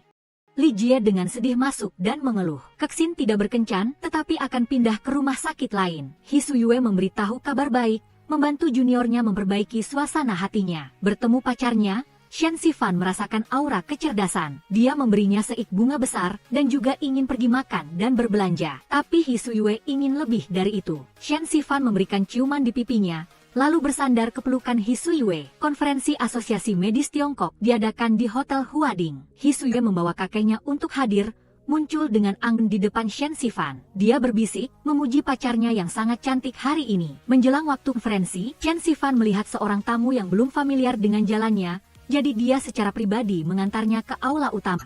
Di awal konferensi puncak, Profesor Yi berpidato. Tuan Hee mengirim pesan untuk bertemu Hee Soo-yue, tetapi dia sibuk makan dengan kakeknya. Saat makan siang, Shen Sifan diam-diam menelepon pacarnya. Tuan Hee melihatnya, menebak bahwa gadis yang membantunya secara kebetulan adalah pacar Hee Soo-yue. Shen Sifan merindukan kekasihnya, jadi dia menariknya ke sudut tersembunyi untuk berbicara. Dia mengatakan malam ini dia harus lembur, jadi dia menyuruhnya untuk patuh pulang dan menunggunya. Hee Soo-yue meminta Shen Sifan untuk merawat ayahnya yang menginap di hotel. Namanya Sheng. Tepat pada saat itu, staf manajer lebih untuk datang ke aula. Hee Soo-yue buru-buru mencium pacarnya, mendoakannya semoga pekerjaannya lancar. Mengunjungi lingkungan kerja Shen Sifan, Hee Soo-yue secara kebetulan bertemu dengannya. Dia ingin menunggu pacarnya lembur, tetapi dia harus lembur sampai larut. Shen Sifan menarik Hee Soo-yue mendekat, berjanji untuk bertemu dengannya lagi di malam hari. Melihat dia memanfaatkan situasi, dia memberitahu bahwa staf hotel harus menjaga jarak dengan pelanggan. Bertemu Shen Sifan lagi, Tuan Hee memperkenalkan, dia adalah ayah Hee Soo-yue. Dia bertanya-tanya, kedua anak itu tidak dari bidang yang sama, apakah mereka cocok untuk berbicara? Shen Sifan mengungkapkan, tas wangian atau hidangan obat di hotel semuanya dibuat berdasarkan resep Hee Soo-yue. Tuan Hee memahami bahwa putranya memiliki tekanan kerja yang besar, jadi dia meminta Shen Sifan untuk memperhatikan Hee Soo-yue. Dia ingat Hee Soo-yue akan berpidato besok pagi, berharap paman akan datang untuk mendengarkannya. Sesampainya di rumah, Shen Sifan bertanya pada Hee Soo-yue tentang konflik antara dia dan ayahnya. Dia curhat, ayahnya sangat tergila-gila dengan akademisi, sampai melewatkan saat-saat terakhir istrinya. Setelah dia lulus magister di Beixi, dia membawa istri dan anaknya ikut. Tapi sesampainya di sana, dia hanya fokus pada belajar, tidak ada waktu luang untuk merawat keluarga. Ibu Hee Soo-yue bekerja sambil merawat anak, bekerja keras hingga kelelahan,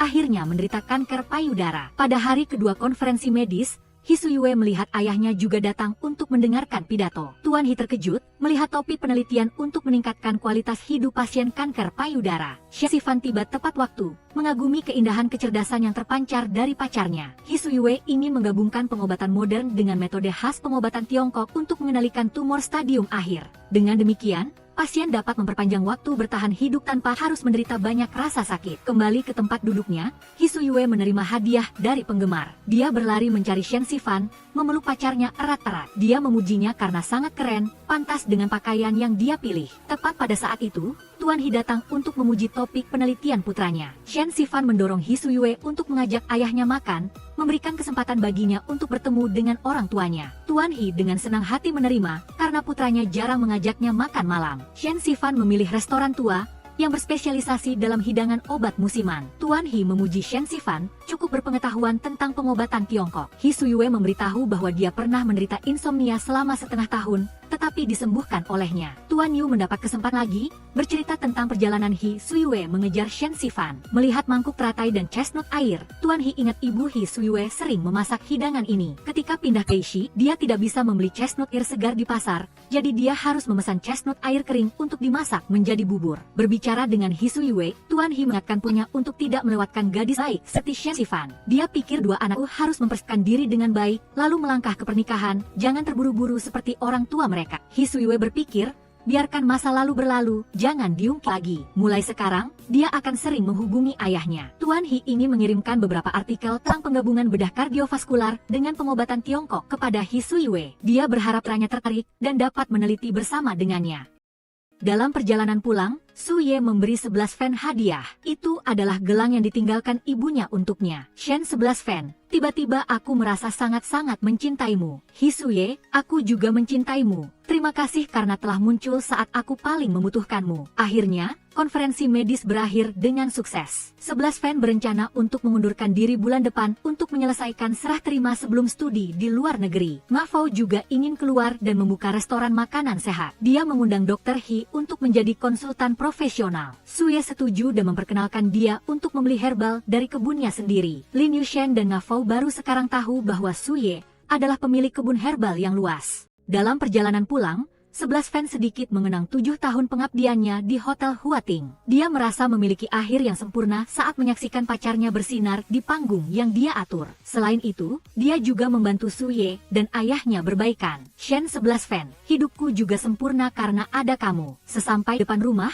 11 baru menyadari bahwa dia lupa kuncinya. Karena orang tuanya sedang bepergian, dia harus meminta Nga Fao untuk membawakan kunci cadangan untuknya. Nga Fao mendengar bahwa 11 fan berada di rumah Su Ye dan mengatakan bahwa dia sibuk dan akan tidur. 11 fan ragu-ragu, ingin bermalam di rumah pacarnya. Dia meminta handuk dan piyama dari dia. Su Ye berbalik dan diam-diam tersenyum penuh perhitungan. Saat 11 fan mandi, Su Ye mengganti spray baru. Dia bodoh melihatnya, sangat menawan dengan kemejanya. Su Ye ingin menyentuh tubuh itu, jadi dia mendekat untuk mengikat rambut 11 fan. Dia membelai setiap helai rambut, merasakan napas musim gugur yang terengah-engah. 11 fan meraih tali bajunya, menariknya untuk menyentuh bibirnya. Mereka menanggalkan pakaian, membelai tubuh satu sama lain. Setelah malam yang penuh gairah, 11 fan seperti anak kucing, meringkuk erat di pelukan Su Ye. Mendengar dia belum cukup tidur, dia bertanya apakah satu malam masih belum cukup. 11 fan tiba-tiba teringat perasaan map tadi malam. Dia malu, menyuruhnya keluar dari tempat tidur terlebih dahulu. Bertemu pacarnya di kamar mandi, Su Ye mengajaknya berjalan-jalan dan membeli 2 set piyama. Tiba di pusat perbelanjaan, 11 fan membeli beberapa barang pribadi. Su Ye selalu membeli 2 kali lipat karena pacarnya akan sering menggunakannya. Mendengar giliran membeli piyama, matanya penuh harap. Namun, 11 fan adalah tipe wanita yang suka tertutup dan nyaman. Tiba di bawah rumah, 11 fan kebetulan bertemu dengan orang tuanya. Su Ye meminta izin untuk meletakkan barang-barang dan kemudian berkunjung kedua orang tua itu. 11 fan menjelaskan bahwa dia lupa membawa kuncinya tadi malam, jadi dia menginap di rumah Su Ye semalam. Nyonya Liu menyuruh kedua anak itu segera meletakkan barang-barang mereka dan datang untuk makan malam. Sesampainya di rumah, 11 fan lihat kunci digital. Orang tuanya berdalih bahwa kuncinya rusak, jadi mereka baru saja memasang kunci digital. Mereka berpesan agar putrinya mengingat kata sandinya, sehingga dia masih bisa masuk ke rumah jika dia lupa kuncinya di kemudian hari. Keesokan harinya, Su Ye harus lembur, tapi tetap segar seperti bunga. 11 fan menunggu pacarnya pulang untuk menjaga kemudaan mereka bersama. Su Ye berpikir dia sudah 32 tahun, tetapi wajahnya ini masih bisa digunakan. Mendengar pacarnya membandingkannya dengan Li Jia, Su Ye merajuk. 11 fan mengunci mulutnya dengan ciuman,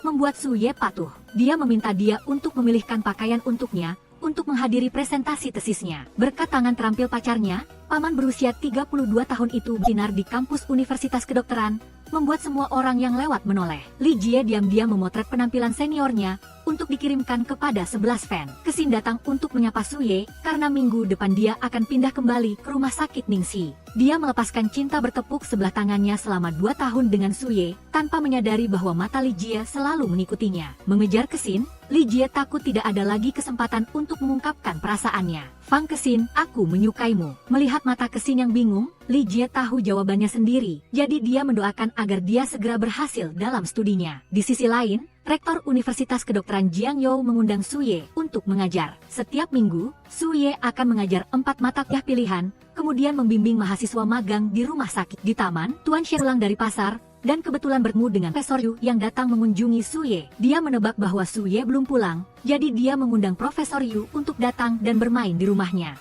11 fan pulang kerja dan melihat orang tuanya mengobrol dengan senang dengan Tuan He, dan Su Ye sedang sibuk memasak. Mendengar pacarnya menggodanya, Su Ye memberinya pelajaran. Tuan Shen mengingatkan kedua anak itu jika mereka tidak memasak, mereka tidak akan sempat makan. Setelah Suye selesai memasak, dia mengundang semua orang untuk makan malam. 11 fan menggodanya karena baru saja melihat foto masa kecil pacarnya. Tuan Yu memuji Suye yang sangat imut saat kecil, tidak seperti sekarang. Seluruh keluarga bersenang-senang, berkumpul di sekitar meja makan yang hangat. Karena dia akan berhenti dari pekerjaannya, 11 fan membawa pulang beberapa perlengkapan kantor. Dia tidak menyangka bahwa dia telah mengoleksi begitu banyak parfum. Dia menemukan sebotol parfum pria, jadi dia memberikannya kepada Suye. Dia menolak, hanya meminta pena air. Dia mengatakan bahwa pulpen itu adalah barang yang populer di rumah sakit. Dia ingin menggunakan pulpen yang mencolok ini untuk melihat siapa yang sering meminjam pulpennya. 11 fan mendengar bahwa Suye sedang bersiap untuk mengajar, dan dia takut dia akan terlalu sibuk. Suye suka sedikit sibuk, agar tidak merindukan 11 fan saat dia belajar di luar negeri. Dia berjanji akan mengumpulkan hari libur untuk terbang mengunjunginya. Di Huating, seorang bintang terkenal datang untuk nyewa kamar,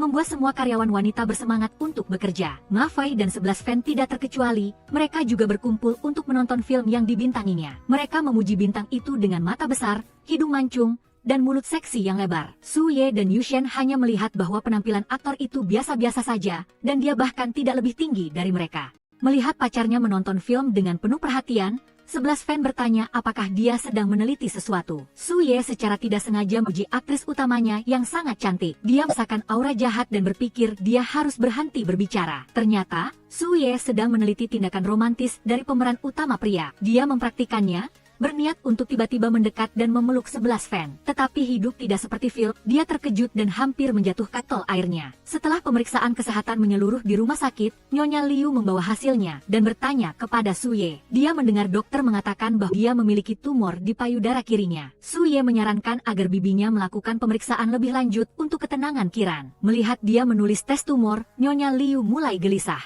Berdasarkan hasil tes dan USG, Suye yakin ada tumor di payudara kiri. Dia meyakinkan bibinya karena dia masih tak tahu apakah itu ganas atau jinak. Dia menawarkan 2 opsi, 1 biopsi tusukan, tetapi lebih baik untuk mengangkatnya melalui operasi sambil melakukan biopsi. Nyonya Liu meminta Suye untuk merahasiakannya dari 11 fan karena dia ingin memiliki hasil yang pasti sebelum memberitahu putrinya. Sesampainya di rumah, Nyonya Liu memberitahu suaminya tentang penyakitnya. Dia hanya khawatir tentang bagaimana menyembunyikannya dari 11 fan. Jika itu jinak, dia tidak ingin putrinya khawatir tanpa alasan. Jika itu ganas, 11 fan masih bisa bahagia selama beberapa hari lagi. Tuan Shen menghibur istrinya, yakin dia akan baik-baik saja. Menunggu putrinya pulang, Tuan Shen berpura-pura pergi pelatihan dengan istrinya, berpesan agar 11 fan mau tinggal sendirian selama beberapa hari. Keesokan harinya, Tuan Shen membawa istrinya ke rumah sakit. Suye meminta kepala departemen bedah, Kepala Yo, untuk menjadi dokter bedah untuk bibinya. Nyonya Liu meminta Suye untuk merawat 11 fan untuknya. Di depan ruang operasi, Suye sekali lagi merasakan perasaan menunggu anggota keluarga. Kepala Yo mengumumkan bahwa hasil tes cepat menunjukkan tumor ganas tetapi belum menyebar. Dia meminta keluarga untuk memilih antara memelihara atau mengangkat payudara sepenuhnya. Suye berpikir bahwa memelihara akan menguntungkan kesehatan mental pasien. Kembali ke kamar pasien, Suye memberitahu bibinya bahwa dia bisa keluar dari rumah sakit dalam beberapa hari. Setelah 2 minggu ada hasil pemeriksaan pasca operasi, dia akan memberikan rencana perawatan selanjutnya.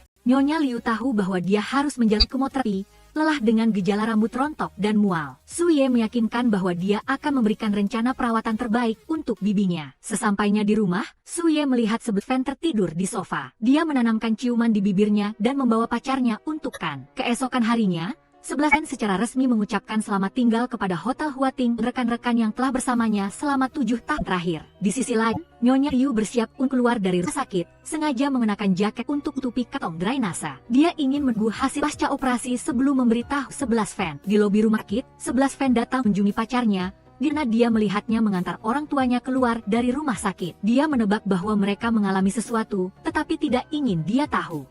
Dia buru-buru menghindar, lalu mengirim pesan untuk memanggil Suye ke belakang rumah sakit. "Hi Suye, apakah ibuku sakit?" Suye mengatakan yang sebenarnya, bibinya memiliki tumor ganas di payudara kirinya. Dia menunjukkan kepadanya hasil tes cepat yang menunjukkan bahwa tumornya tidak besar, juga belum menyebar. "Suye, dia ibuku, jika terjadi kecelakaan yang tidak terduga, apa yang harus aku lakukan?" Suye meminta maaf karena tidak berpikir dengan matang, tetapi 11 fan untuk sementara tidak bisa menerima kejutan ini. Suye tanpa daya mengingat kepergian ibunya, air mata bibinya. Mengejar 11 fan, Su Ye menjelaskan bahwa bibinya memintanya untuk merahasiakannya dari dia. Sebagai dokter, dia harus menghormati pasien. Namun dia juga mengerti perasaan bingung saat melihat anggota keluarga menderita kanker. Dia pernah sangat takut ibunya tiba-tiba meninggalkannya. Dia meminta maaf karena tidak memperhatikan perasaan 11 fan. Dia mengakui bahwa dia panik sehingga mengatakan banyak hal yang tidak adil kepadanya. Su Ye menganggap orang tua 11 fan sebagai keluarga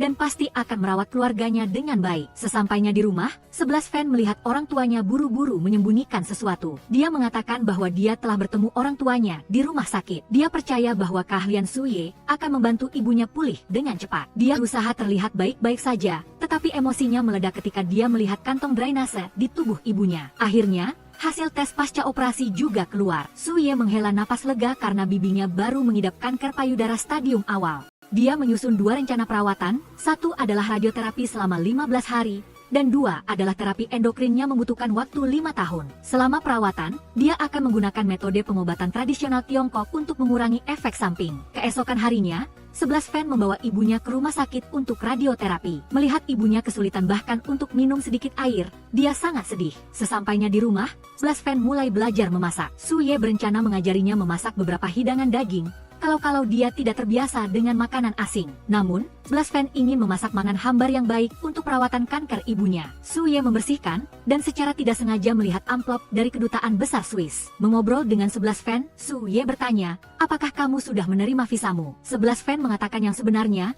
dia tidak ingin pergi ke luar negeri untuk belajar lagi. Setelah ibunya sakit, dia tidak lagi mementingkan hal-hal yang jauh. Dia hanya ingin lebih banyak menghabiskan waktu bersama ibunya. Su Ye menegaskan bahwa kesehatan bibinya sangat optimis. Selain itu, dia akan berada di sisinya untuk merawat 2 orang tua itu. Dia berharap Fan tidak akan membiarkan apapun memengaruhi penilaiannya. Tidak peduli apapun pilihannya, dia akan mendukungnya sepenuhnya. Musim gugur lagi, Nyonya Liu sudah terbiasa dengan ritme pengobatan. Pada radioterapi terakhir, 11 fan meminta ibunya untuk melangkahi api di layar ponsel. Nyonya Liu berterima kasih kepada kedua anaknya yang selalu menemaninya. Melihat visa 11 fan, Nyonya Liu bangga telah melahirkan seorang putri yang cantik dan berbakat. Dia tahu putrinya ragu-ragu karenanya. Tapi 11 fan, kanker akan mengikuti seumur hidup, tidak akan hilang hanya karena kamu tetap di sini. Aku akan selalu mengingat mata berbinar-binar saat kamu mengatakan ingin belajar di luar negeri. Jika kamu menyerahkan masa depanmu, hatiku akan sangat menyesal. 11 fan, aku tidak ingin menjadi batu yang menghalangi langkahmu. Bahkan jika suatu hari, ayah dan ibu tidak ada lagi, kamu harus memiliki kehidupan yang paling sempurna untuk dirimu sendiri. Dengan begitu, aku akan merasa tenang dimanapun aku berada. Pada hari pertama mengejar, Su Ye takut dia berpakaian terlalu serius. 11 fan tercengang, melihatnya seperti pengantin pria di hari pernikahan. Dia menyuruhnya patuh mendengarkannya, dijamin akan sangat menarik perhatian. Su Ye menghela napas lega, karena cukup banyak siswa yang memilih mata kuliah onkologi pengobatan tradisional Tiongkoknya. Mendengar muridnya meminta kode QR obrolan, guru itu menyuruh semua orang untuk mengirim email sebelum jam 6 sore. Karena setelah itu, dia harus berada di sisi pacarnya. Dalam makan malam sebelum 11 fan pergi ke luar negeri, seluruh keluarga bersulang mendoakan perjalanannya yang aman. Kembali kamar, 11 fan menyuruh Su Ye untuk tidak mengantarnya ke bandara. Dia takut jika dia melihatnya, dia tidak akan tega untuk pergi. Su Ye merasa kecewa, karena sebentar lagi dia tidak akan bertemu pacarnya lagi. Tetapi untuk mimpinya, dia harus menyembunyikan kerinduannya di dalam hatinya. Sebelum tidur, 11 fan menemukan sebuah buku catatan kecil di tumpukan dokumen. Su Ye menulis banyak resep obat tradisional Tiongkok dan cara akupresur untuk mengobati penyakit umum. 11 fan terharu, karena dia selalu mencintainya dengan diam-diam seperti itu. Dia tidak bisa menahan langkahnya, dan berlari untuk memeluknya erat-erat. Hi Su Ye, aku merindukanmu. Su Ye sedang membuat kantong wangi untuk alasan mengunjunginya. Dia menyalahkannya karena mengejarnya terlebih dahulu, membuatnya tidak tega untuk meninggalkannya. Su Ye berpesan agar pacarnya belajar dengan baik, akan selalu ada seorang pacar yang menunggunya kembali. Momen perpisahan akhirnya tiba. Orang tua 11 fan berpesan banyak hal kepada putrinya. Dia masuk untuk melakukan prosedur, dan menemukan Su Ye berdiri di kejauhan. Dia takut pacarnya akan menyadarinya, jadi dia sengaja memalingkan wajahnya. Dia mengirim pesan permintaan maaf, karena tidak menepati janjinya. 11 fan, aku hanya ingin melihatmu sekali. Jangan menoleh, biarkan aku melihatmu melebarkan sayapmu, pergi melihat pemandangan di luar. Su Ye tersenyum cerah, agar 11 fan bisa pergi dengan tenang. Tetapi ketika punggungnya perlahan menghilang, dia merasa malu. Su Ye kembali bekerja, selalu merindukan 11 fans setiap kali dia beristirahat. Karena ada perbedaan waktu 7 jam antara kedua negara, dia tidak berani mengganggunya. Sebagai gantinya, 11 fans sering merekam video untuk berbagi kegiatannya sehari-hari untuk dikirim kepadanya. Halo gadis Shen kecil yang jauh di sana. Perbedaan zona waktu sangat tidak nyaman, jadi aku memutuskan untuk mengirim surat ini. Aku ingin memberitahumu, kesehatan Bibi Liu pulih dengan baik, mungkin berkat latihan kesehatan dari kakek. Tapi ada kabar sedih, yaitu aku sangat merindukanmu. Malam ini saat jalan-jalan, aku melihat semua bunga di taman sudah gugur. Aku ingat waktu yang sama tahun lalu, kita masih bersama. Aku bertemu Yushen, baru tahu awalnya kamu ingin menjodohkanku dengan Ngafol. Pemilik restoran Hot Potato Chai juga sering bertanya tentangmu. 11 fan, aku insomnia dan bermimpi banyak. Aku pergi ke danau untuk melihat matahari terbit, membuat suasana hatiku jauh lebih cerah. Mengantar orang pergi jauh, berikan bunga peoni, mengobati rasa rindu, semoga kamu segera kembali. Di musim panas yang hujan lebat, Rumah Sakit Pengobatan Tradisional Tiongkok menyelenggarakan pemeriksaan kesehatan amal di pedesaan. Su Ye secara pribadi mencocokkan daun teh agar mirip dengan gambar 11 fan. Song Feng menemukan bahwa daun pada foto profil Su Ye adalah daun teh hijau yang homofon dengan teh canam. Su Ye baru sekarang tahu arti tersembunyi dari pacarnya. Berdiri di bawah hujan menelepon 11 fan, Su Ye mengatakan hatinya sangat dingin. Dia dengan susah payah mengejar pacarnya, tidak menyangka dia menggambar untuk memarahinya. 11 fan terkekeh karena pacarnya baru sekarang menyadarinya. Dia menyuruh pacarnya untuk membeli tiket pulang karena dia telah merencanakan setelah hari libur, dia akan membawa seluruh keluarga untuk bepergian. 11 fan ragu-ragu untuk memberitahu dia baru saja mendapat kesempatan magang 2 bulan di Hotel Bintang 6. Su Ye mengeluh, pacarnya tidak ingin pulang, juga tidak ingin bertemu dengannya. Dia harus mundur, terus menyemangatinya. Setelah itu, serangkaian hari dokter lucu merindukan kekasihnya. Akhirnya, dia menunggu dia kembali. 11 fans sangat bahagia, berlari memeluknya erat-erat. Su Ye mengatakan dia salah orang, membuat 11 fan malu di depan orang-orang di sekitarnya. Dia mengatakan dia telah jauh dari pacarnya selama 7 bulan, jadi dia hampir lupa bagaimana rupa dia. Lalu, dia langsung mencium Su Ye. Ciuman itu mengandung semua kerinduan dan penantian mereka selama 7 bulan. Su Ye takut melakukan itu akan membuat pacarnya salah paham. 11 fan seperti rubah kecil yang merayunya. Dia berpikir bahwa hanya ada 2 dari mereka di dalam mobil, jadi pacarnya tidak akan melihatnya. Su Ye mendengar itu masuk akal. Perlahan mendekat, menempel erat di bibir penuhnya. Ciuman di mobil setelah sekian lama berpisah, manis sekaligus merangsang, membuat mereka tidak ingin berhenti. Sesampainya di bawah apartemen, Su Ye menyerahkan 11 fan kepada kedua orang tua itu, lalu meminta izin untuk pergi bekerja agar tidak terlambat. 11 fan merindukan Su Ye, jadi dia datang tiba-tiba untuk menjemputnya pulang kerja. Su Ye bangga melihat gadis cantik berdiri menunggunya. 11 fan mengatakan dengan keras bahwa dia memanfaatkan ketidakhadiran pacar Su Ye untuk mengambil kesempatan menyusup ke dalam hidupnya. Su Ye memintanya untuk berbicara lebih pelan, takut orang lain akan mendengarnya. Dia menyerah kepada pacarnya yang cerdas itu. Sesampainya di restoran pengobatan tradisional Tiongkok, 11 fan mengumumkan bahwa dia akan bekerja sama dengan Ngafou untuk mengelola restoran ini. Dia telah belajar banyak pengetahuan praktis di luar negeri, jadi dia ingin membuat merek dengan karakteristiknya sendiri. Ngafou akan mengurus produk, dan 11 fan akan mengelola operasional. Su Ye berbicara dengan manis, memuji pacarnya yang semakin cantik dan berbakat. Melihat kepingan salju pertama, Su Ye bertanya kepada 11 fan, apakah salju di Swiss berbeda? Su Ye, salju di Swiss ada kamu, jadi sangat dingin. Tapi salju di kota Hang miliki kehangatanmu di sisiku. Mereka telah melalui perjalanan panjang, dari bertemu, memahami, tergerak, ngejar, hingga jatuh cinta. Setiap momen seindah lukisan, membuat hati 11 fan berdebar tak henti-hentinya. Su Ye, yuk kita nikah, musim semi tahun depan, ayo kita menikah. Su Ye akhirnya nunggu persetujuan 11 fan. Su Ye berlari dan merangkai cincin bunga, seindah cinta yang dia miliki untuknya. Shen 11 fan, setiap hari jauh darimu, aku mengenang kerinduan.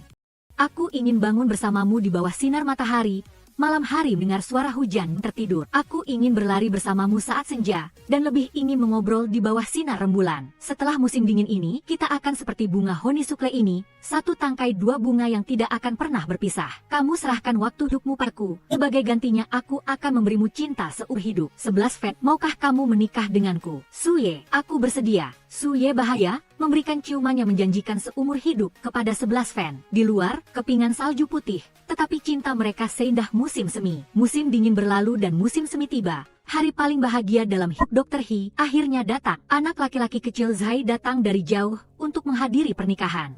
Song Feng terkejut bertemu jodohnya, seorang rekan kerja dari hotel lama 11 Fan. He Cheng Zuang, ayahnya, memuji anaknya yang tampan sepertinya. Di altar, Song Feng memandu acara, tidak mengizinkan pengantin pria melihat pengantin wanita. Dia meminta Suye untuk berbicara dengan cukup tulus, membuat dia terharu dan berjalan ke arahnya. Shen 11 Fan, aku telah berkali-kali bermimpi melihat pemandangan kamu mengenakan gaun pengantin, memegang bunga segar, dan berjalan ke arahku. Hari ini, mimpi itu menjadi kenyataan. Selama hari-hari kita bersama, kita telah melewati hujan dan angin, juga bersama-sama melihat lautan bunga di pegunungan. Kamu pernah berharap di masa depan, akan melihat lebih banyak pemandangan indah denganku. Tetapi di hatiku, kamulah pemandangan terindah di dunia ini. Suye berbalik, memandangi pengantin wanita yang paling cantik baginya. 11 Fan, mencintaimu adalah hal paling beruntung yang pernah aku lakukan. Mencintaimu adalah hal terbaik yang pernah aku lakukan. Hisuye, aku juga mencintaimu. Pengantin pria merentangkan tangannya, menyambut pengantin wanita ke dalam hidupnya. Mereka saling memberikan cincin kawin dan berciuman ringan untuk menyatakan kepemilikan. Yushen beruntung mendapatkan buket bunga, lalu memberikannya kepada Nga Fou. Di bawah sinar matahari musim semi yang cerah,